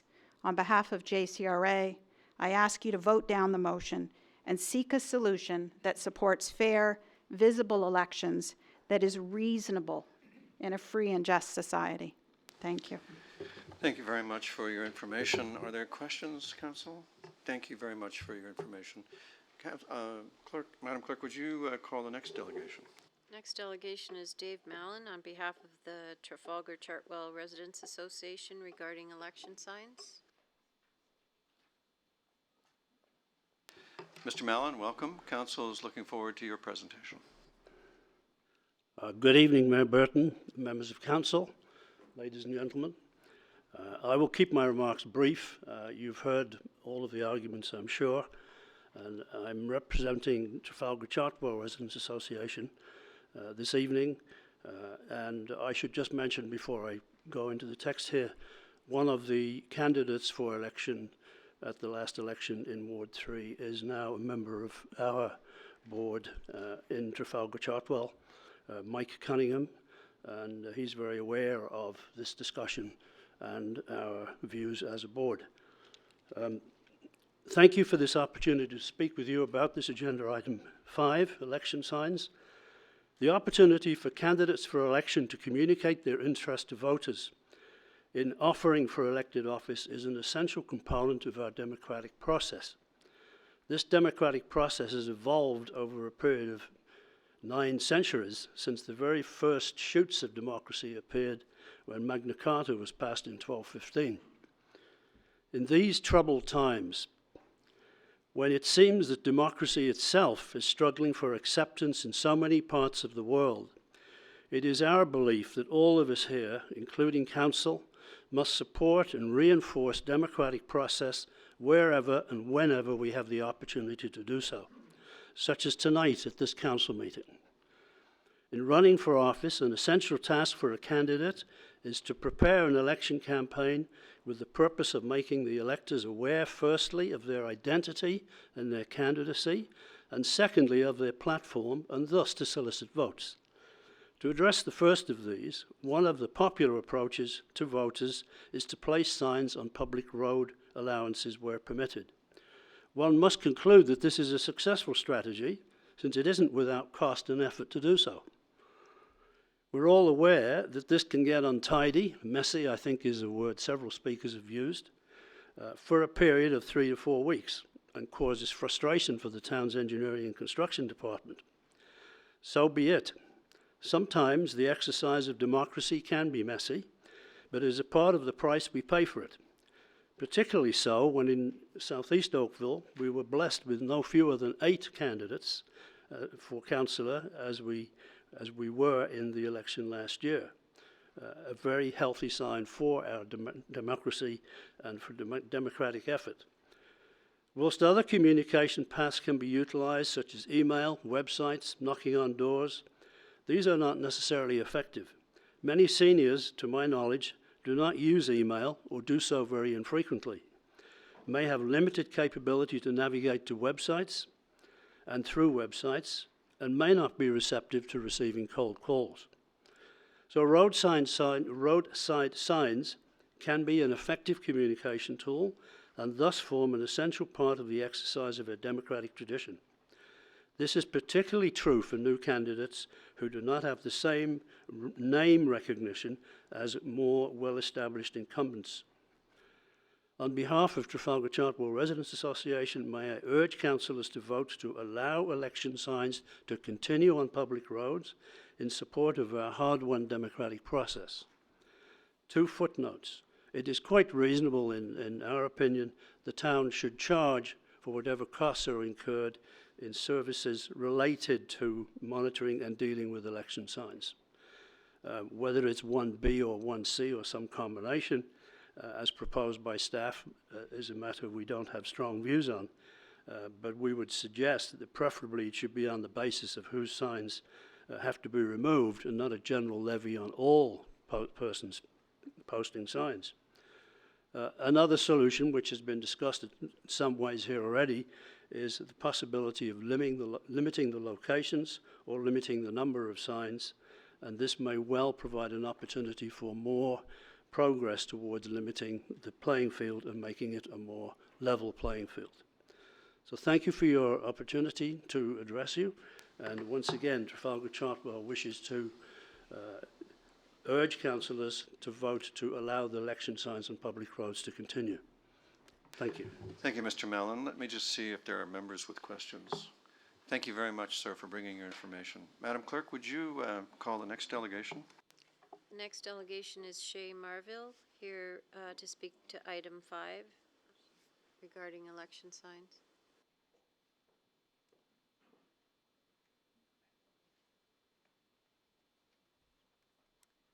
Good evening and welcome. Council looks forward to your information.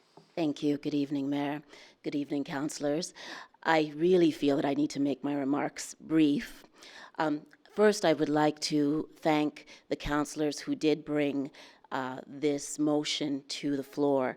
I have a tremendous amount of respect for both of them and understand where it comes from. I speak from 4 positions, one as a resident of Oakville, one as a parent, one as a vice president of the Ontario NDP, and one who ran in the provincial election last year. So what I have to say is personal, but I'm willing to share it. Signs are critical. It's not simply a matter of the brand and awareness of the candidate who's running. It has to do with the public discourse, the democracy that we are living in. We are very comfortable here. It is easy for us to take our democracy for granted, to look at other parts of the world and feel bad for their struggle and feel good about where we live. But the reality is, it doesn't take much to change the democracy that we are living in. One of the events that moved me deeply when I ran, and I ran in Ward 3, my home, were all the children who would talk to me and ask me questions. And in fact, obviously I lost, but what I affected within my community, within the community of my children and their friends, was critical. It was not on purpose. It was by accident. They asked me what my name was, why I had signs up, what it meant. That is our job. I'll tell you something else. I love Oakville deeply. My husband is from Oakville. He grew up here. But I did not have a brilliant experience when running. I experienced tremendous bias. Over 40 different agents would not rent a space to me for my office because I was an NDPer. Because NDPers are like unicorns in Oakville, apparently. But would I do it again? Don't tell my husband, but yes, I probably would. Because of the experience of meeting people, of talking to people. Another thing I will tell you is that many of my signs were stolen or thrown away or discarded. And you see, when you pay for the signs or the license to have the signs, you sign an agreement that if your signs show up on someone's lawn or in some place that they shouldn't, that it is your responsibility. And we took that very seriously.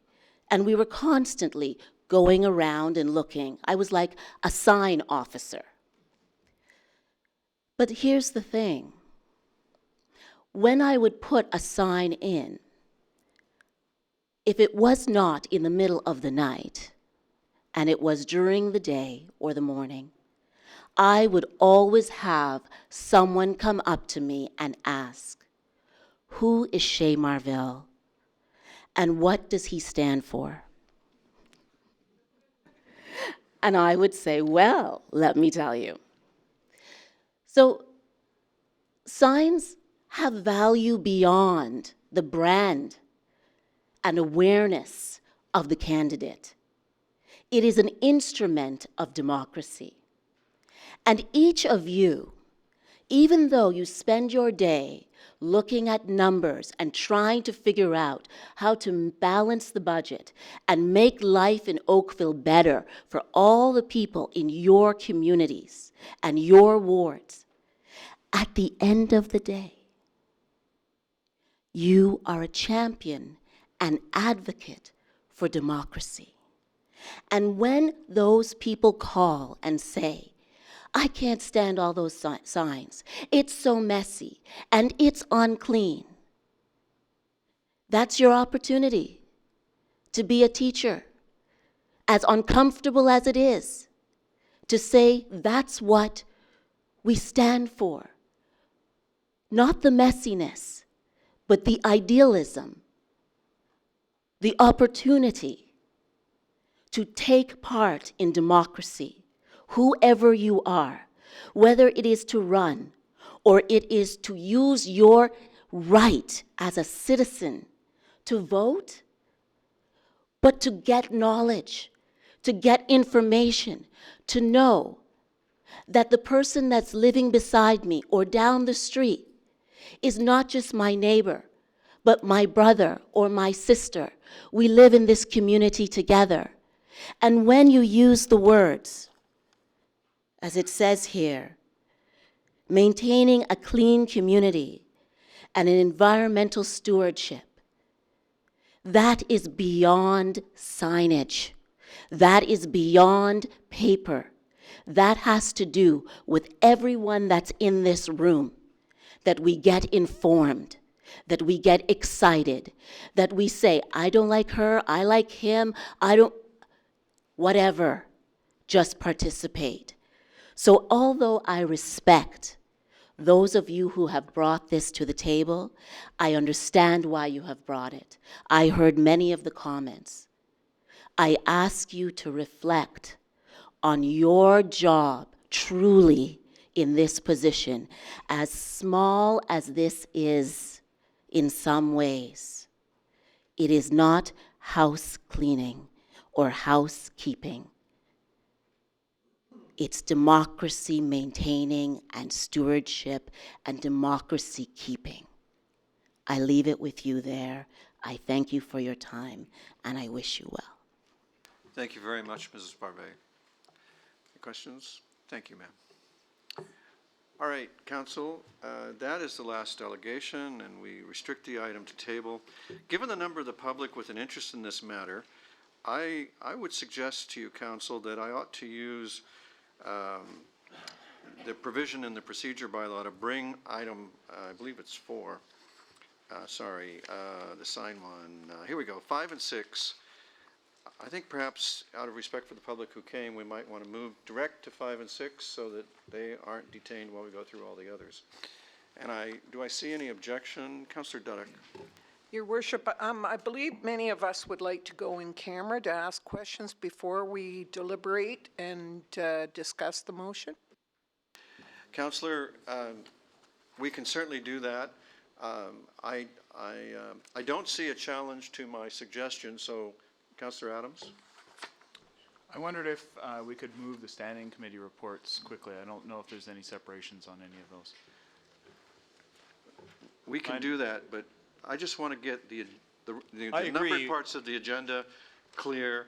And so I was just about to say, before you brought that forward, that's what we're going to do for the audience's benefit. We're going to go, instead of to item 1, we'll go to 5 and 6, and then we'll resume the order. So now, the next matter before us are the standing committee reports, and Councillor Adams is moving them, and I'm looking for a seconder.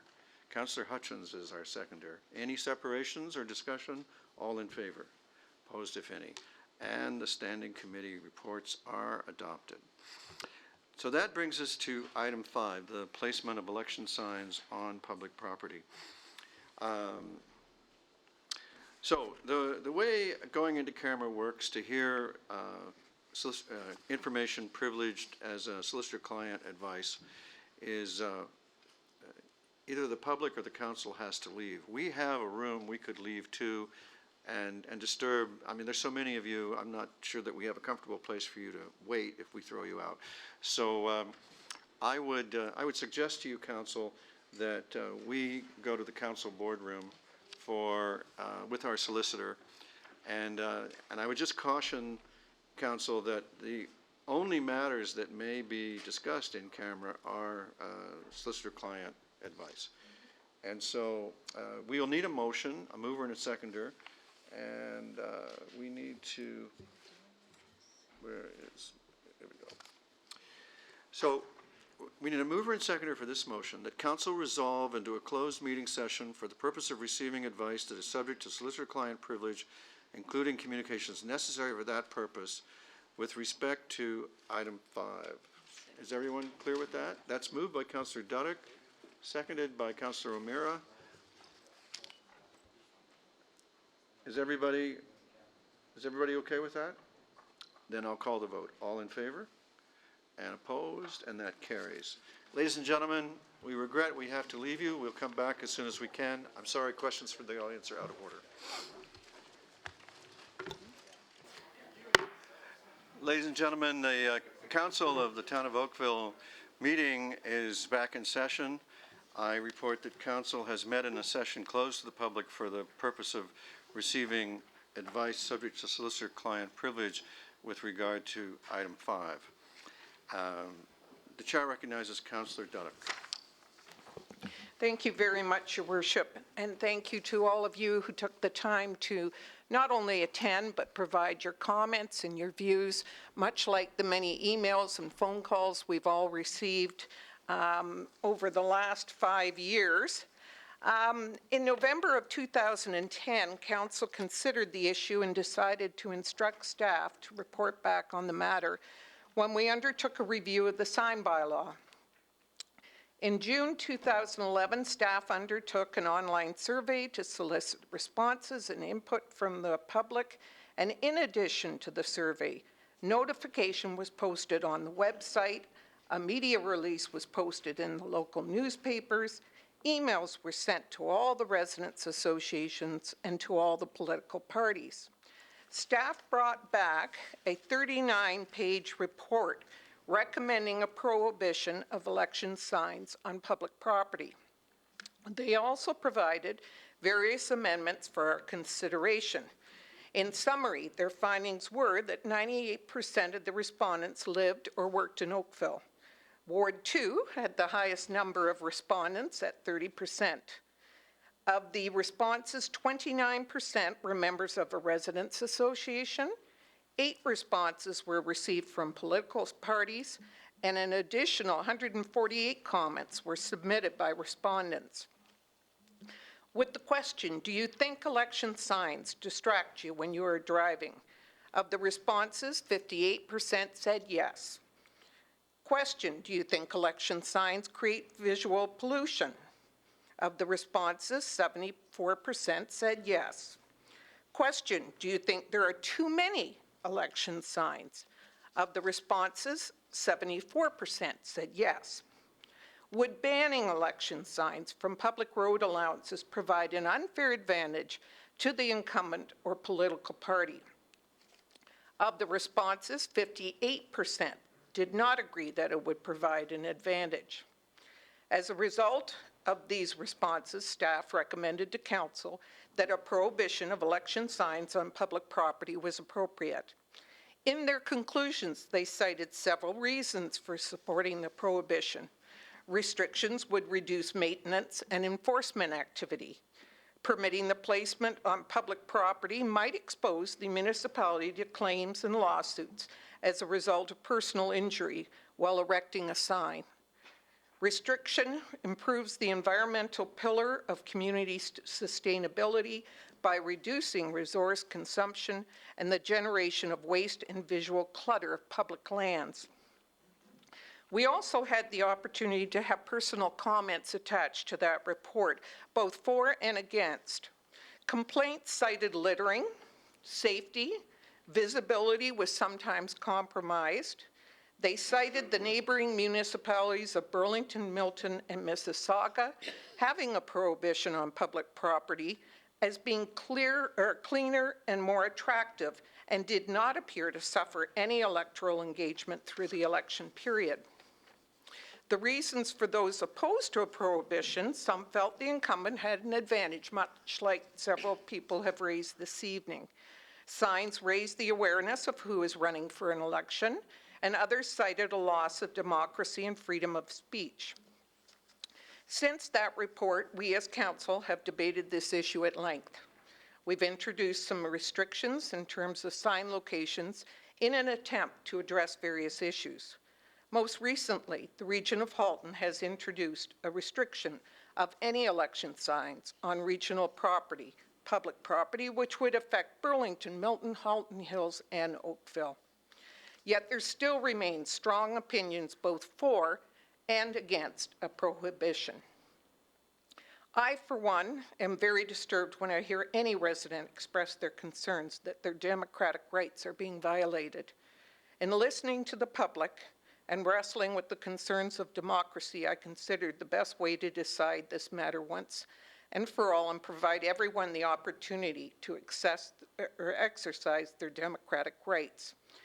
So, as a result of hearing from not only the public, from my fellow colleagues on Council, and most importantly from members of the public, I'm recommending that we refer this matter back to staff to reassess, look at options that have been cited tonight, and provide yet another opportunity for members of the public and the various stakeholders to provide their input to coming up with a winning situation. Thank you.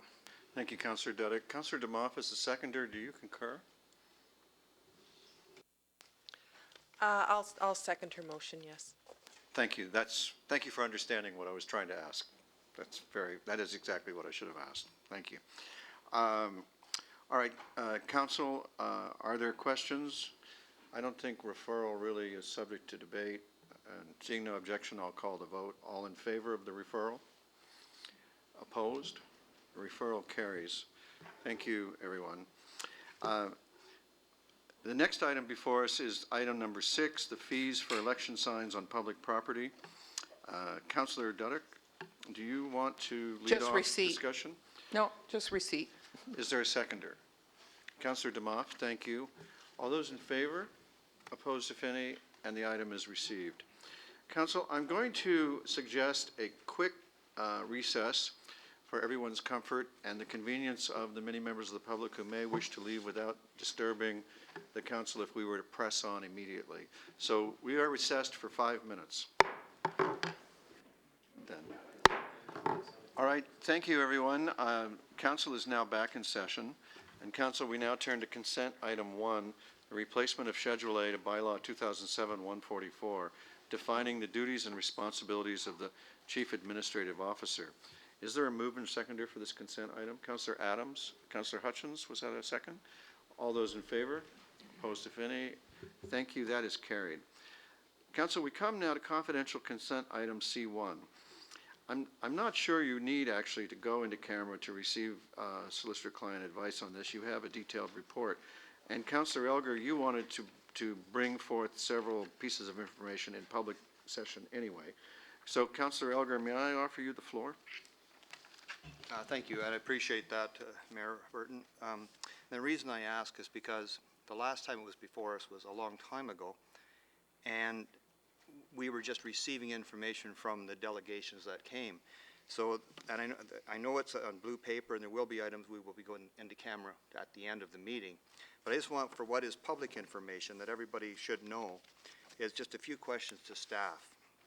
And I guess I would ask, what is the purpose of an official plan? What is the town's purpose of an official plan, or planning staff's? Through you, Mr. Mayor, the purpose of the official plan is to set out the overall land use policies for the municipality in whatever time frame that the provincial policy requirements are set for. Thank you very much. And how is the official plan actually implemented?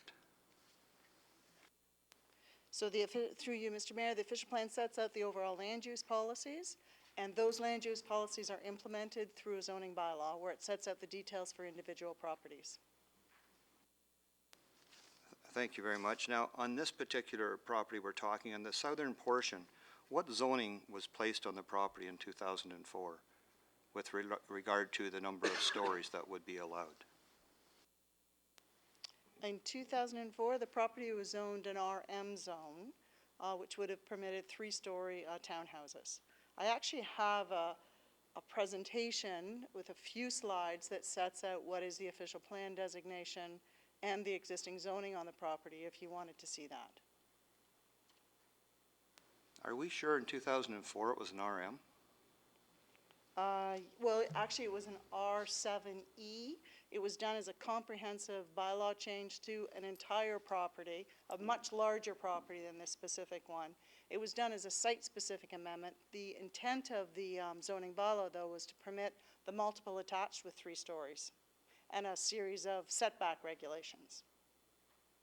The newest bylaw, Bylaw 2014-14, takes those provisions, updates them to reflect the Livable Oakville policy requirements, and zones the property in RM 269, another site-specific. And what is the RM zoning? What does it say with regard to what can be in an RM1 zone, and what are the maximum stories in an RM1 zone? So the RM zone also permits townhouses or multiple attached units at 3 stories. Can you just check that zoning bylaw, please, to make sure it actually says RM1 will take it other than a townhouse?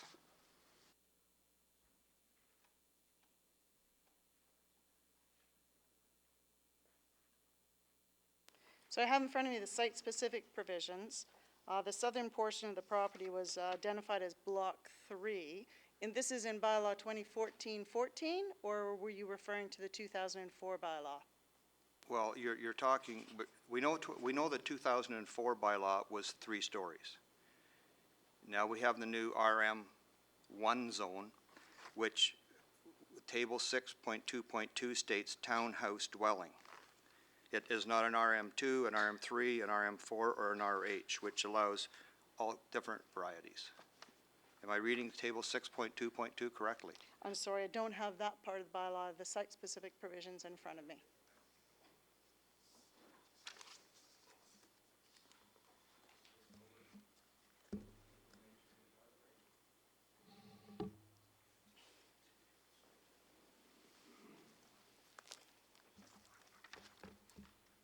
Excuse any scribbles or tabs there.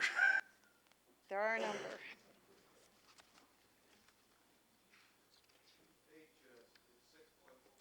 Page 6.2.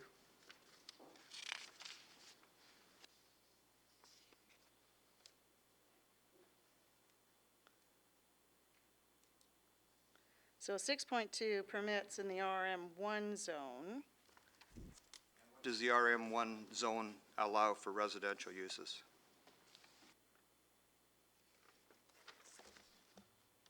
It allows a townhouse dwelling, home occupation, private home daycare, a daycare, an emergency services facility, and other open space uses. So it does not allow stacked townhouse dwellings, back-to-back townhouse dwellings, or apartment dwellings? That's or correct. retirement. So it's only townhouses, correct? That's correct. Okay, thank you. And in that zoning bylaw, on page 6-9, what are the maximum number of stories of the RM1 townhouse dwellings?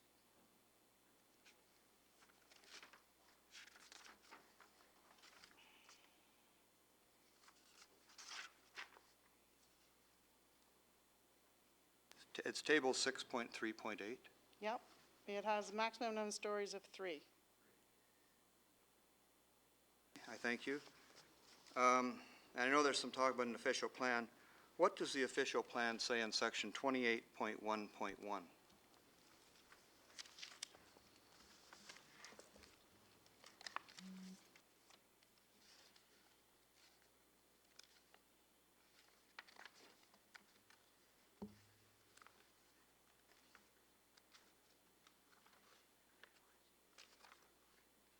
.1.1. Is that what you said?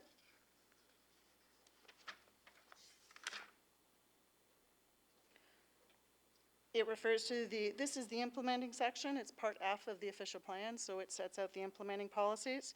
Zoning bylaws shall be used to implement the objectives and policies of this plan by regulating the use of land, buildings, or structures in accordance with the provisions of the Planning Act, and may be more restrictive than the provisions of this plan. It is not intended that the full range of uses or densities permitted by this plan will be permitted by the zoning bylaw in all locations.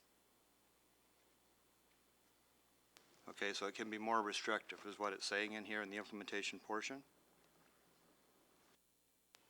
Yes, it would be more restrictive. It could be more restrictive depending on the implementation of the overall policies. And from the Planning Act, section 24.4, what does that say?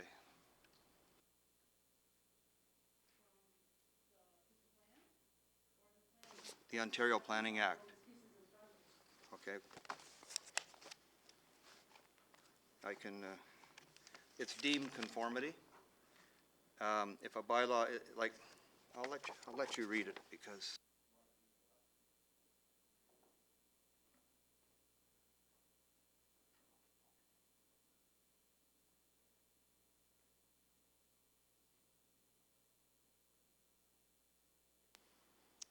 So under section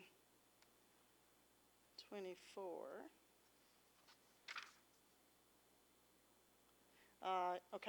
deemed conformity. If a bylaw is passed under section 34 is a zoning bylaw section, by the council of a municipality or planning board in a planning area in which an official plan is in effect, within the limited time of appeal, no appeal is taken, or an appeal is taken, can I summarize? Would it? In essence, it says that once a bylaw is approved, it's deemed to comply with the official plan. Bingo. Thank you. Thanks very much. And that's all the questions I will ask in public. I have more to say when we go in camera. Thank you. So, Councillor, if you wish to go into camera on the item to receive solicitor-client advice, now is your time. Your Worship, honestly, I think I would rather we dealt in public with things and go in toward at the end of the meeting, so we're not in and out of camera. if that would work for everybody. I'm trying to just, you know, with everybody sitting around here, it'll only be council, and I was hoping to go in at the end of the evening to get it resolved. So do you have a motion you want to bring on this Yeah, item? I would move that we go into camera at the end of the meeting. So you want to defer consideration of this to the end of the meeting? Yes, that's what I would propose we do. All righty. Just need a seconder, Councillor Lapworth. I need a vote. All in favor? Opposed, if any, and that's carried. We will defer item C1. That brings us to the 2015 Citizen Survey and a presentation from Ms. Courtemanche. And I'm looking forward to hearing how we're doing with the public. Ms. Courtemanche? Thank you, Mr. Mayor. I'm going to actually turn the podium over to Craig Warden, who's the Senior Vice President with Pilara Strategic Insights. Pilara, this is the 5th citizen survey that Pilara has done for us, and the 7th overall, I believe, that the town has done. These surveys, we do them every 2 years, and they're very helpful and informative. And this year the timing is particularly good because you are in the midst of the budget process. We will be doing our strategic planning session this week. So hopefully you'll find the information in the survey very helpful for you in informing your decisions. It's also very important for town staff as a lot of the indicators in the survey are used as part of our key performance measures as well. So I'm pleased to turn it over to Craig so that he can give you the presentation.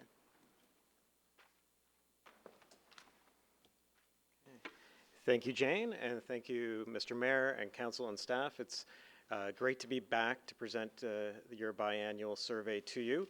And once again, it's a lot easier to be back and present it because once again, you have some of the highest and most positive findings that we've ever found in a municipal survey, and we do a lot of them. So I will tell you a little bit about what we did, and as I go through, if you have questions, feel free. I'm going to try and go through as quickly and clearly as possible. And there is a little bit more than what you see here tonight, and I believe that's been handed out to you so that there's more detail. But this is sort of the key findings and a nice overview of that. What we did was we did a telephone survey, a randomly selected telephone survey amongst a representative sample of over 800 residents of Oakville. That sample is representative of your population in terms of demographics and geographic distribution. So a sample of 808 is a very robust one, and that gives you a margin of error on all the findings you find in here of plus or minus 3.5%.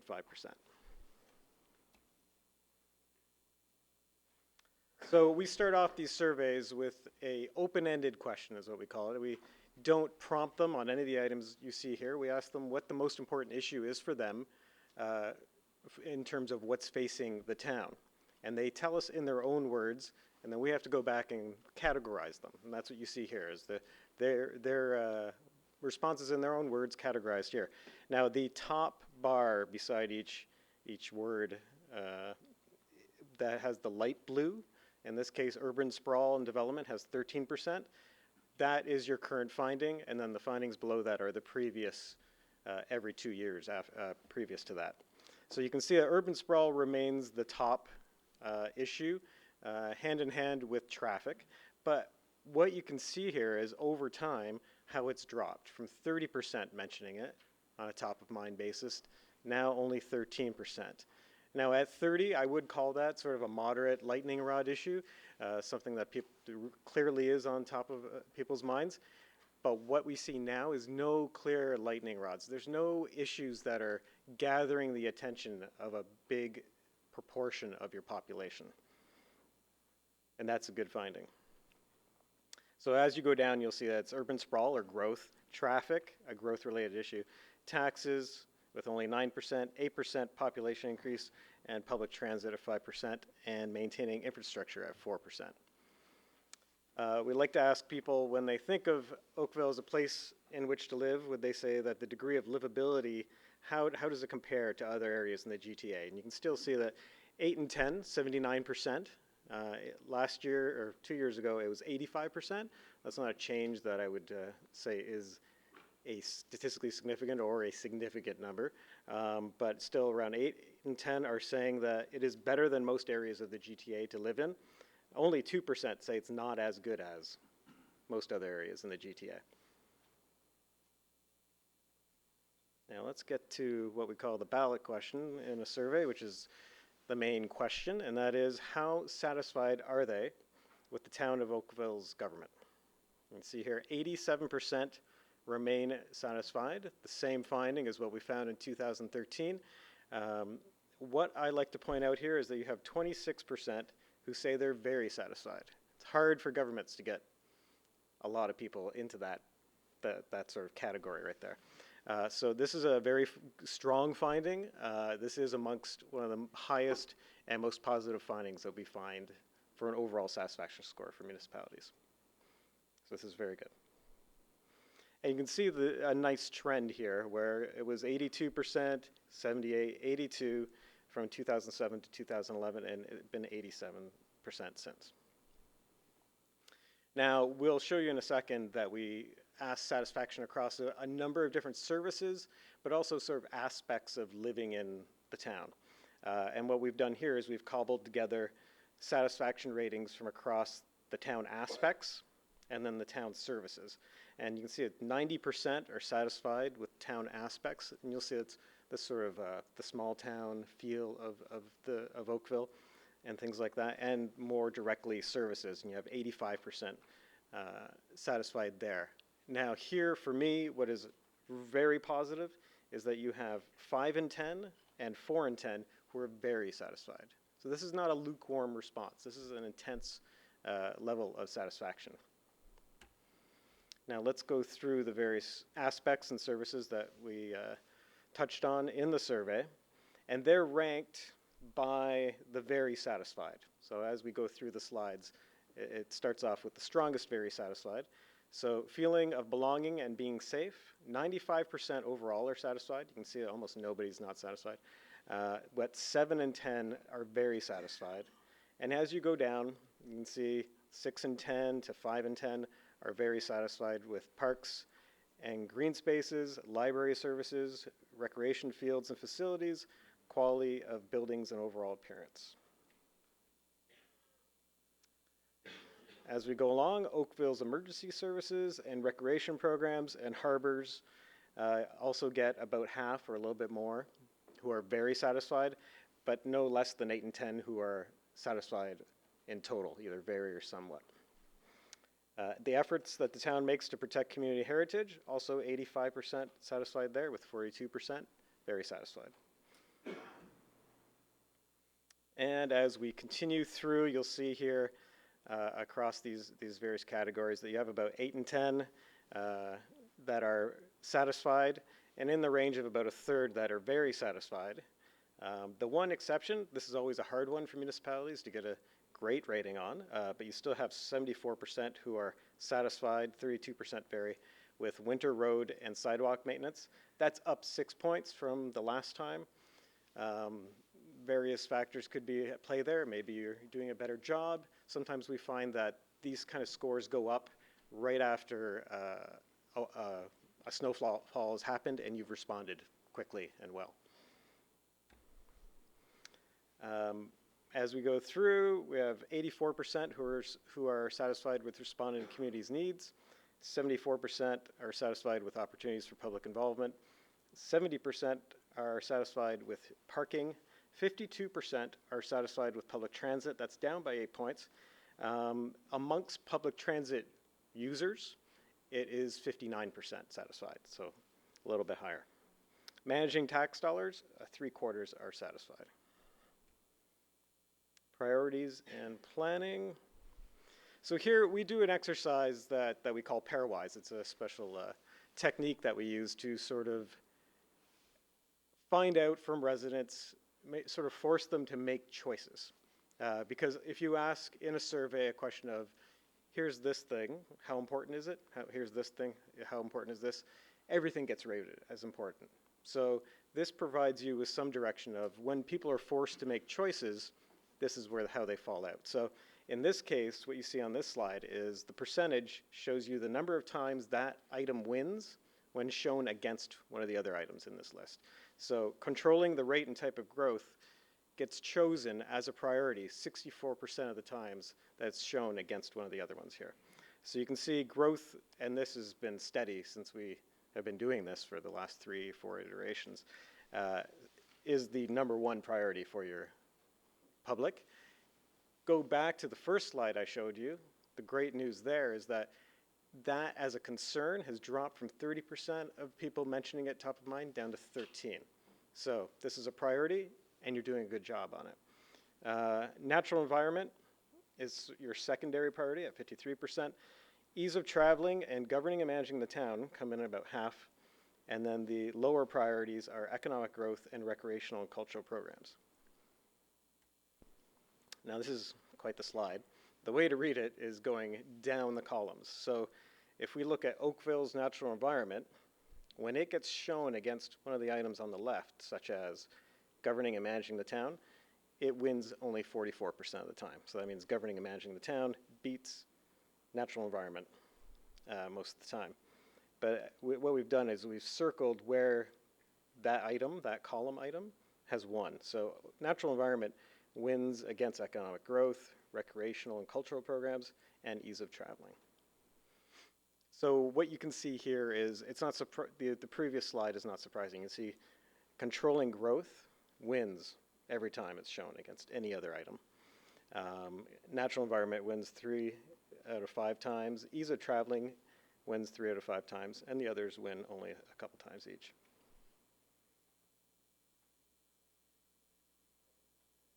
Now, in this iteration of the survey, we asked people to think about new facilities or projects that the town might fund, and to tell us which one of these would be their top priority. And we prompted them with these items that you see on this list. What comes out on top as sort of a primary priority would be creating natural parks and trails. A secondary priority would be outdoor facilities such as parks, skateboard parks, and sports fields. And then sort of a tertiary priority would be community centers and arenas. And then a new performing arts facility and art gallery would trail.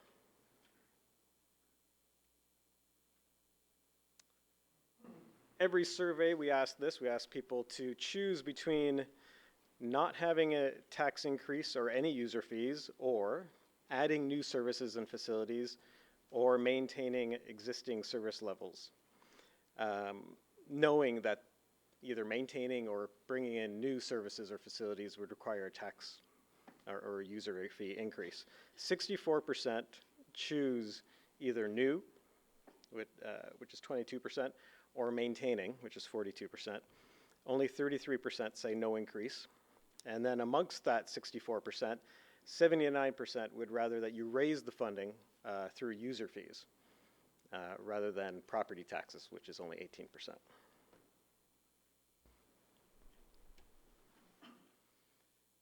And we asked this, this is new in this survey, and that is we asked them for how much they would support some additional or new municipal funding options. And these were just some ideas that we've seen in other municipalities like the City of Toronto that we were throwing into the survey to see how they would respond. Taxes applied to billboards gets the support of 72%, with 43% being very supportive.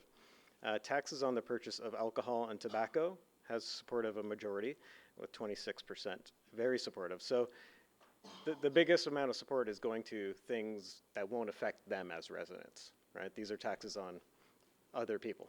A congestion, and this is what we see always in any kind of survey like this, right? So it's the taxes that won't impact them, or the fees that won't impact them, that they prefer the most. Congestion or road tax, only 27% are support of that. Land transfer tax, 29%, and tax on public parking, 29%. Here, what I would have to draw your attention to is that dark red on the far right. That is those who are saying they're not at all supportive or very opposed. Now let's look at contact with the town. And it's an important metric to have in a survey because what we've seen in research for companies as well is that contact through the phone quite often with a company is one of the biggest drivers of satisfaction. So this can really affect satisfaction with the town. What you'll see here is the top blue bar that says 32% telephone. That is the current result in 2015 is the blue bar. when we asked people if in the past 2 years they've contacted the town for any reason. So telephone still is king. In-person stays at 10%. Email is somewhat up, or back up to 10%. And the website just sort of marches along slowly. It's gone from 5 to 8 to now 9. The reasons are requesting a service at 40%, saying that's why they contacted the town, filing a complaint at 19, to inquire about programs at 15, and then a few people saying to perform a transaction or to pay a bill. And what is their satisfaction with this service when they contact, for one of the reasons that they've contacted, whether it's about a program or to file a complaint or to request a service? 84% remain satisfied. It's a very strong result, with 53% very satisfied. This again, not a lukewarm result. This is a very good finding. And then as we go down the different aspects of their experience with the contact center, or contacting, Service Oakville, town employees are respectful, gets the highest rating at 96%, saying that they agree, 67%, so 2/3 strongly agreeing. Another 9 and 10 are saying that the info from the town was easy to understand and that town employees were knowledgeable. 8 and 10 are saying it was easy to find the info and that the service was provided in a timely manner. And 82% are saying that they can easily find the right staff to deal with their issues. So the great thing to see is very little red, right? That's where you see the negative sentiment. Now, that doesn't necessarily provide us a lot of direction in terms of what's really driving satisfaction when they contact the town. So we did a statistical technique that some of you may be familiar with, which is called a regression analysis.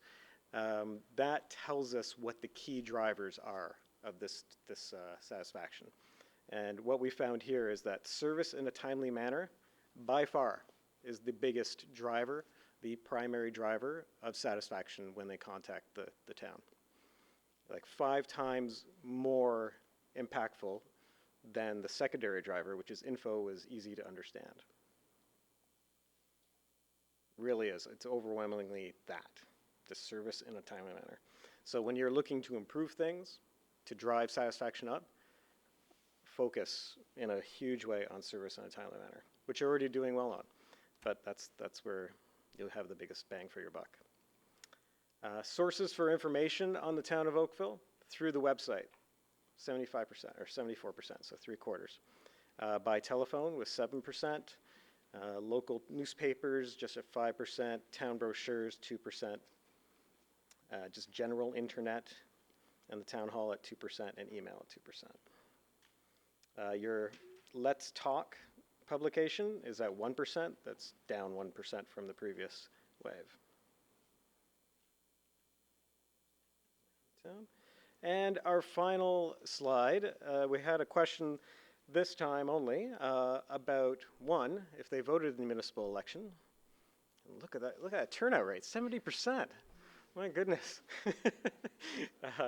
This is what we see in every single election survey we've ever done, is people always misremember whether they turned out at election time.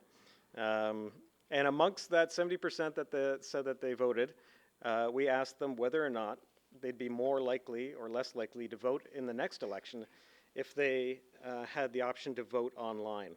So here, the first bar is total. That's everybody in the whole town. You have 56% more likely, or saying they're more likely to vote if they can vote online.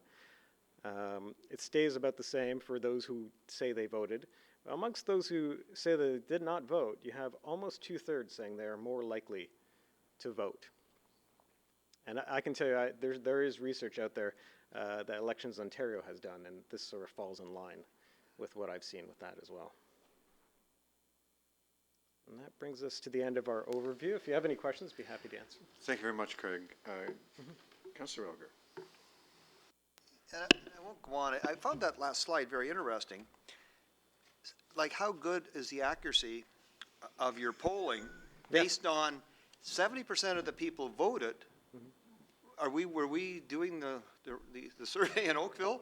Because we didn't quite have that turnout. So like somehow we got a skewed result in this question. This is something that we call social desirability bias. So it's a standard term that we use in survey work. They're talking to somebody on the phone, and they do not want to admit that they didn't vote. And we see it in every single federal, provincial, riding, survey, municipal, you name it. People always overestimate. Same thing during a campaign, they will overestimate their turnout, their likely turnout as well. You always have 85% in every campaign saying, yes, I'm absolutely likely to vote. I appreciate that. Would you mind rolling back to slide 15? If you could just explain it one more time. I think I might have missed some of what you were saying when I was looking at the columns. Yes. That's it. Can you run through again for me what the percentage is down versus up and across? Right. So if you take Oakville's natural environment in the dark blue with the red arrow above it, and then you go down, the number that you see is the number of times it was chosen as the priority versus the issue to the left. So Oakville's natural environment, when it was presented against governing and managing the town, Oakville's natural environment was chosen as the top priority between those two 44% of the time. And then as you go down, it was chosen 42% of the time when it was presented against controlling growth. It won. It was chosen 63% of the time when it was presented against Oakville's economic growth. And they're always presented side by side as which one of these should be the larger priority. I got it. Okay, I appreciate that. Thank you. Okay. Thank you, Councillor Elgar. Councillor Lapworth, I believe you've just indicated a kindly desire to give us a motion to proceed past the hour, which fast approaches. Is that correct? Indeed, I do, Mr. Mayor. Councillor Knoll is seconding it. All in favor? Opposed, if any, and that carries. And that's a useful reminder that we only have about 30 minutes left. So I'm going to, Councillor Demoff?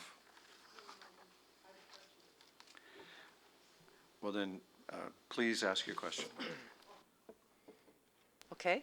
Thank you for coming and patiently waiting to do your presentation. Oh, thank you. The slide that you had with the ability, the various ways that we can raise revenue,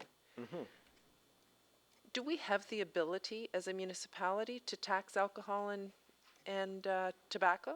I don't believe so, no. So why is it on there? I'm not sure. Why would we give people the impression that we could? I'm just, when I saw that, I was surprised. These seem like things that are, okay, go ahead. Yeah, through you, Mr. Mayor. This was a question that we added because it's an issue that's emerging in the public sphere. So these are taxing authorities that the City of Toronto has. So there has been sort of general interest in the municipal sector should other municipalities have those same authorities that the City of Toronto have. So we took it upon ourselves to ask the question so we can start measuring where public interest is in Oakville on this issue. Okay, so that kind of leads me, don't go away, because it leads me to another question is, how were the questions developed? Because we didn't have any input on the questions. No. So how is it determined what goes into this questionnaire? So the vast majority of the questions through you, Mr. Mayor, are repetitive so that we answer them throughout each question so that we can track them over time. But for each survey, we look at the broader environment. We look at what issues are emerging as staff. What do we need to get more information on to inform council about? And so we make a selection of questions. So we asked about internet voting this time. We asked about the municipal funding. And we had reframed some questions, so we did look at, for example, the type of capital projects as a new one. So it's just through our determination. So it's strictly done at a staff level? Yes. And would there be an opportunity for council to provide some priorities that we might like to see asked? Because it's a tremendous opportunity to go out to the residents to get input on issues. Yeah. So through you, Mr. Mayor, we do try to align these with the priorities that council sets through its strategic plan. So that's where you'll see what priorities we're asking about. So we're trying to direct them through those priorities that council sets. Okay. And then I know I asked this at the last when we got the last survey, but the Let's Talk Oakville. When that comes up in the survey, is that the terminology that we use, or is it, it's so low? But I'm just wondering if it's referred to as a counselor newsletter, or how it's dealt with in the question. I believe we ask people open-ended, so they provide. So we ask them, how do you find out information about the town? You know, the question's right at the bottom. How would you most often find information? Okay. So then we just let them answer and tell us. Okay. All right. Thank you. Thank you, Councillor DeMoff. Can we have a motion to receive and a seconder? Sorry, Councillor Hutchins. Just one brief question. On page 69, the figures go from 2007 to 2015, and at 82, 78, 86, 87, and 87. And I was just adding up the 2011, and it appears to come to 82, not 86. That's right, yeah. It is a typo we noticed tonight, and we fixed it, so it'll be fixed in the other things. I actually fixed it in tonight's. So 2011 is 82. Okay, and 2015 is 86 instead of 87. What's that? The 2015 is also slightly wrong. No, that's just due to rounding. Okay. Yeah, that's just a rounding. Okay, thank you. So, could I have a mover and seconder to receive? Councillor Hutchins moves. Councillor Knoll seconds. All those in favor? Opposed, if any, and the item is received. We now turn to the Oakville Hydro Quarterly Report, and I invite to the podium the CEO and President of Oakville Hydro Corporation, Mr. Rob Lister. Thank you, Mr. Mayor.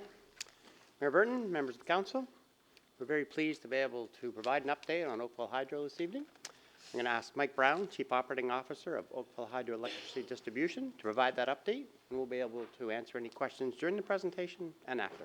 Thank you. Mike? Thank you, Rob.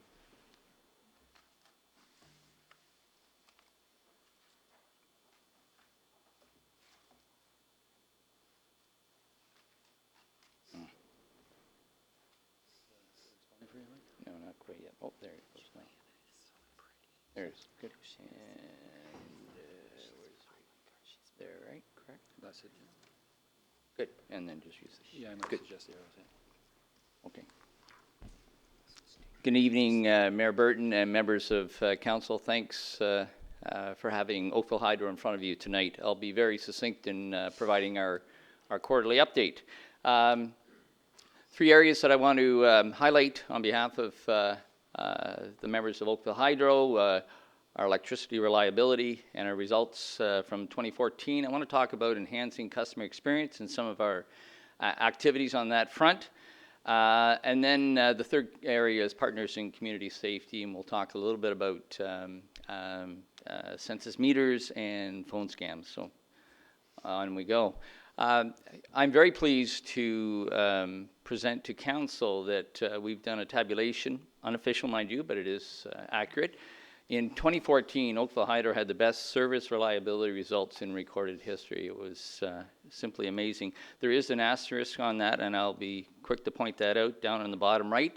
You'll note that it excludes an ice storm event that happened on January the 2nd. It was a singular event that affected 9,000 homes, so typical in this industry, and we've removed it accordingly. But with that in mind, we saw a 43% reduction in customer outage minutes from 2013 to 2014. That represents almost 1.4 million minutes outage, and that's a measure of system performance to the available customer minutes. And that relates from an index of reliability to 0.99946. So it's as close to 5 nines reliability from a systems performance point of view. So very, very pleased and very proud to say so. And I want to be quick to, put the appropriate attribute to that. It does represent good luck, a great system, and we're very proud of that system. But it's also the awesome people that work in the system every day. So. I've just highlighted here some of the events throughout 2014, and and I won't go into any detail, but you see the variety: pole fires, lightning, vehicle accidents, windstorms, etc. Other service statistics, quickly, our billing accuracy is at 99.92. Our standard with, well above the standard of the OEB with 98%, so we're in good state. And then written responses, again, another Ontario Energy Board metric. So within 10 working days, we're at 99.95. I believe the standard is 90%. So. And some winter stats, and I'm just really referring to the January-February period, and I don't have to, this is not enlightening to anybody in this room, but it has been colder than normal, especially through these first 2 months. We haven't had a lot of wind as an impact. But I will note on the right side, you'll see that we've had 3 pole fires in the month of February, and that's related to tracking. And tracking happens on our switch and also on some of our insulators on our overhead systems. And the majority of that occurs due to salt and impurities that actually get on the system. And then it tracks across, contacts the poles, it searches to ground and catches on fire. So we've also had a few broken insulators that relate to the extreme cold. The next slide is we felt would be of interest to the members of council. This is renewable generating assets relating to the town of Oakville. On the asset class side, we have solar, biogas, hydroelectric power.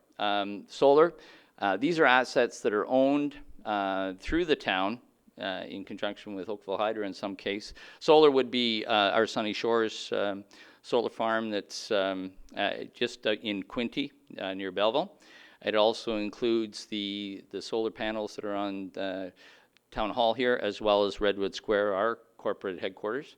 Biogas is the landfill gas site up on Bronte Road, and the hydroelectric power is our Kagawan dam on Manitoulin Island.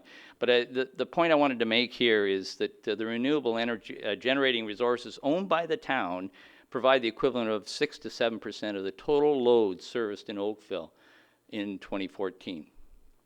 And our total average load was around 250 megawatts. So that's sufficient power to actually service approximately 3,500 homes. Moving on to customers and some of the engagements that were underway. We've been pretty active on both promoting My Oakville Hydro as our website and e-billing as a contest. And through the 3 months, November to January, we engaged in a customer contest to see if we can improve on that sort of penetration. Our registration on e-billing went from 8.5% to 11.8%. That's a very solid jump. We continue to promote that throughout the year. My personal comment is we can do a lot better than that. And we've set some pretty challenging targets for 2015 to achieve. You'll note in the photo that we had 3 randomly selected winners as residents of Oakville. And as I pointed out, we'll continue with these contests to promote this throughout 2015. Another highlight on the customer service front is the potential for monthly billing coming on stream in 2016. In case that comes to your attention, we do bill every other month, consistent with the water services that we actually bill as well. The Ontario Energy Board is currently looking at monthly billing by year-end 2016 as a consideration. They're going through a consultation process right now. So just a bit of a heads up that it's one area that's of consideration on the customer service front. There's some obvious benefits, as I've noted here: greater customer insight, fewer accounts payable concerns, and greater surety around monthly expense and costs for customers. You have also probably seen some notices from ourselves and also in the public media about a particular meter that we use. It's the census meters that are part of our distribution system. There's a specific meter that was identified by the Electrical Safety Authority in late January. It's a 3.2. It's a it's a particular generation of meter that has remote disconnect capabilities. They had ordered the removal of all of those after a particular study that they had completed. We only had 2 in the system, and out of all the 67,000 meters in play, and they were removed the next day. So it's just a bit of an update for council. And finally, I wanted to just bring to your attention, you may have seen this in the media. For sure, you would have seen it on our website, as well as we've been tweeting on this as well. A handful of customers, at least in our jurisdiction, are reported receiving a phone call from a 1-800 number posing as Oakville Hydro. This is not just unique to Oakville Hydro, it's happening in other jurisdictions as well.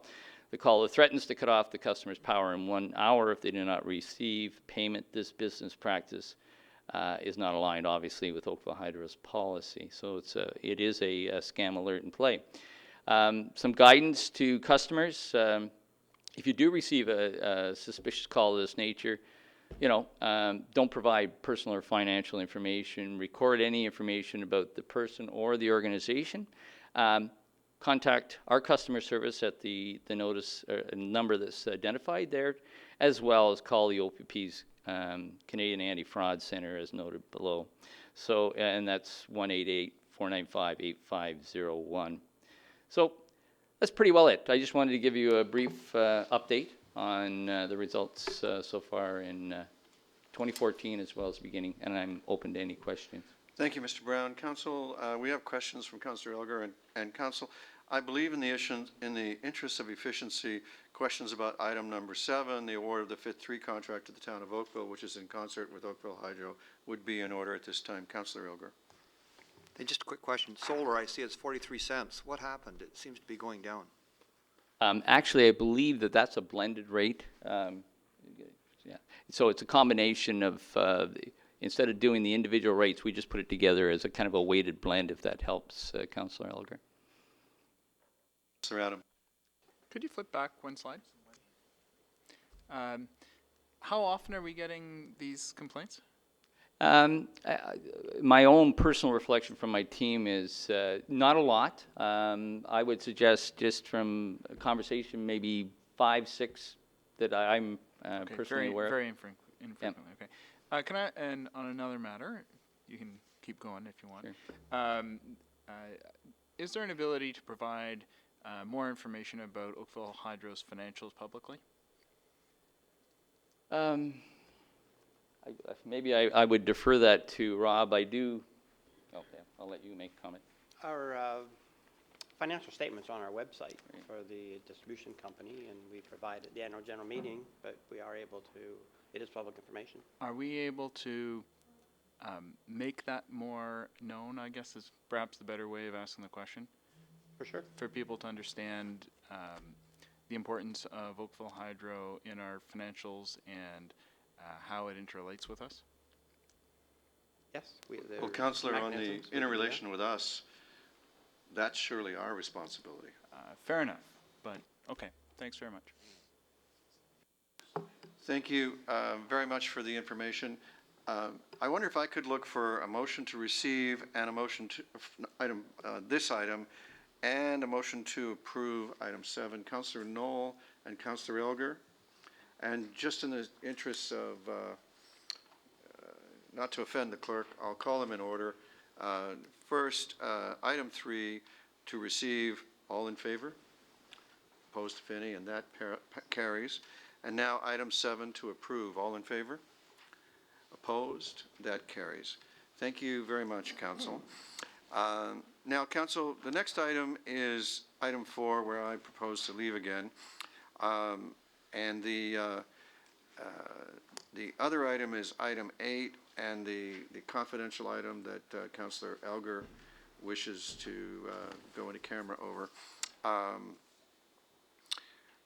I think in the interests of the public, I should make my departure now. I'll come back for the in-camera portion, and if with us be ending the meeting more or less with the in-camera portion, except for the advisory committee. We don't have any, but the new business. There's several items of new business for us. So is everyone comfortable with that? All right, then, Councillor Duddick, you have the chair and the gavel.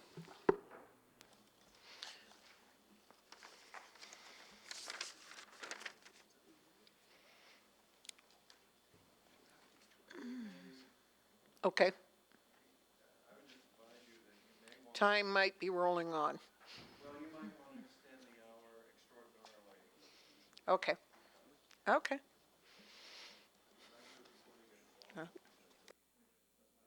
Goodbye.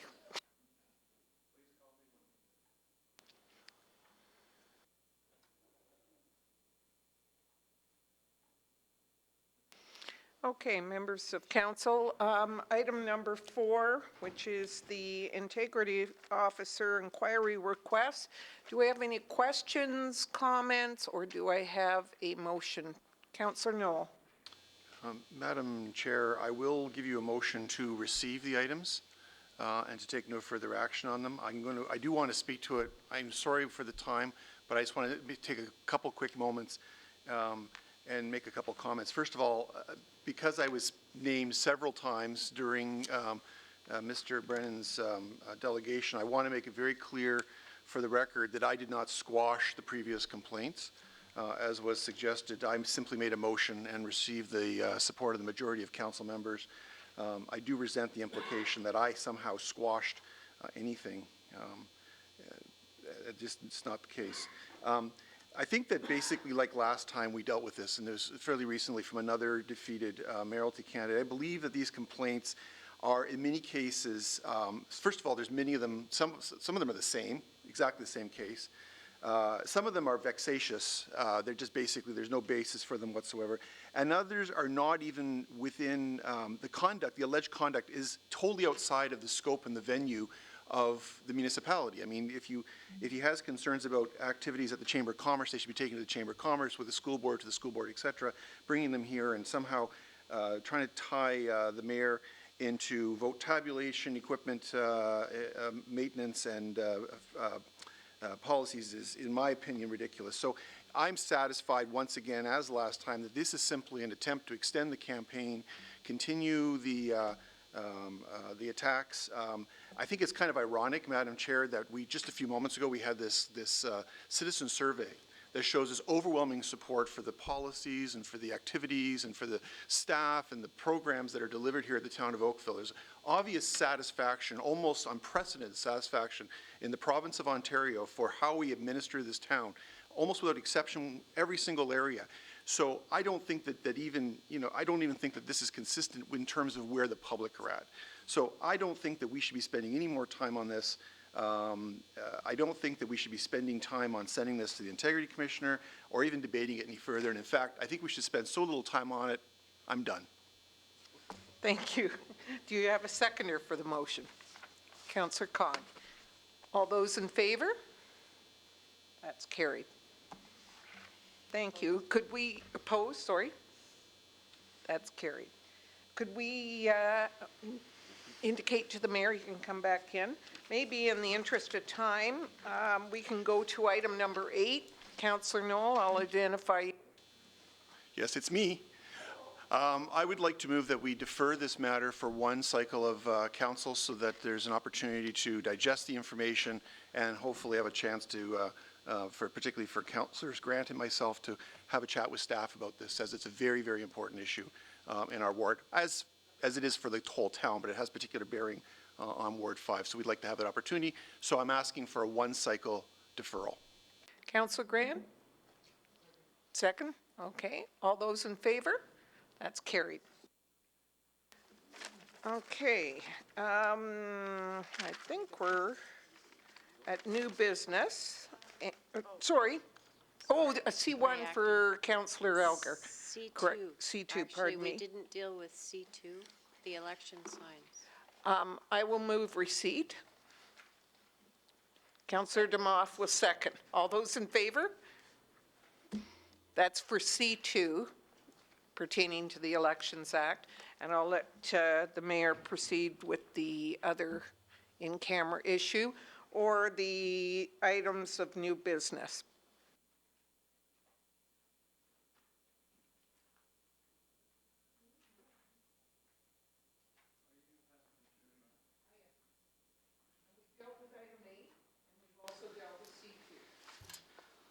Okay. So you deferred item 8, and in the case of C2? Received it. Perfect. So now my,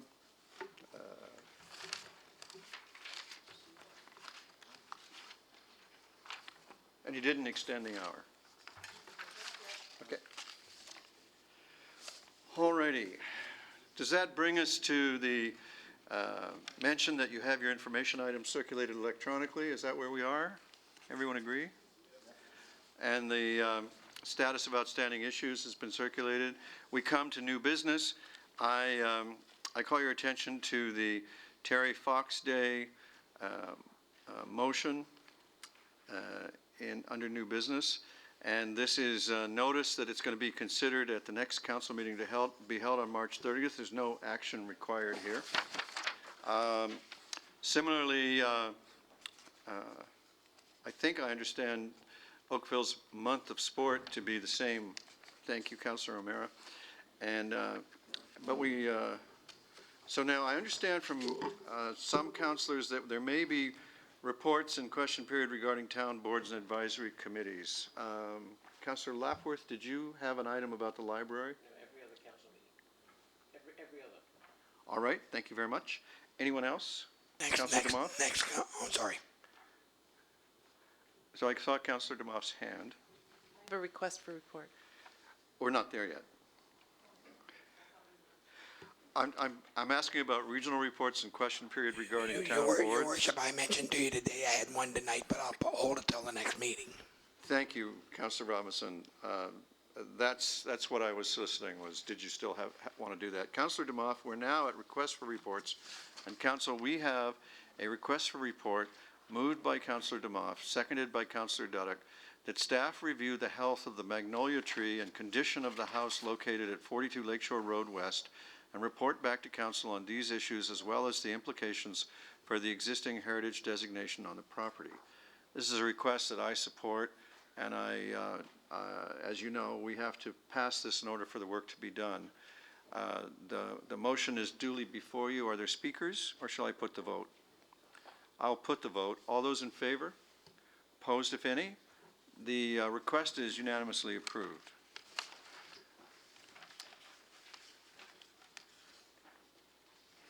So now, Councillor DeMoss, did you have anything else? Okay. So then we now need a mover and seconder for consideration and reading of the bylaws as listed in the agenda this evening. Councillor Khan, Councillor Dudek, all those in favor? Councillor Elgar. So we're going to get to C1? Oh, I asked if we were at the right spot. Thank you for that. I will complete the calling of the vote on the bylaws because there's no point delaying that. All those in favor? Opposed, if any, and the bylaws are adopted. So now, C1. Councillor, you have a motion to proceed into camera? I do, but I'd first give a motion that we go beyond the hour of 10:30. Seconder, please. Councillor Lapworth. All those in favor? I need your hands up. Okay, that opposed? That carries. I thank you, and then I would ask that we move into camera. So, Councillor, do you have a motion on moving into camera? For solicitor client privilege information. All right, so I have the wording for that. I had the wording for that right here. So it's moved by Councillor Elgar, seconded by, is it Councillor Lapworth? That council resolve into a closed meeting session for the purpose of dealing with a matter pertaining to litigation or potential litigation and the receiving of advice that is subject to solicitor-client privilege, including communications necessary for that purpose with respect to confidential consent item C1. And having concluded, and I'll call that vote now, all those in favor? Opposed, if any? That carries. I'll just say for the benefit of the public, we've now dealt with all of the public matter on our agenda. And so although we will return to public session after this session closed to the public, there will be no further business conducted in public, and that will in fact be the end of the meeting. So with that, I'd ask the clerks to arrange the chamber for a session closed to the public. Thank you, everyone. Council now returns to public session, having resolved into closed meeting session for the purpose of dealing with a matter pertaining to litigation or potential litigation and the receiving advice that is subject to solicitor-client privilege, including communications necessary for that purpose with respect to confidential consent item C1, and council has given direction to staff. That concludes all of the material before us in our agenda this evening. Thank you, everyone, for your time and attention and your extra time. It's been great working with you, and we are adjourned.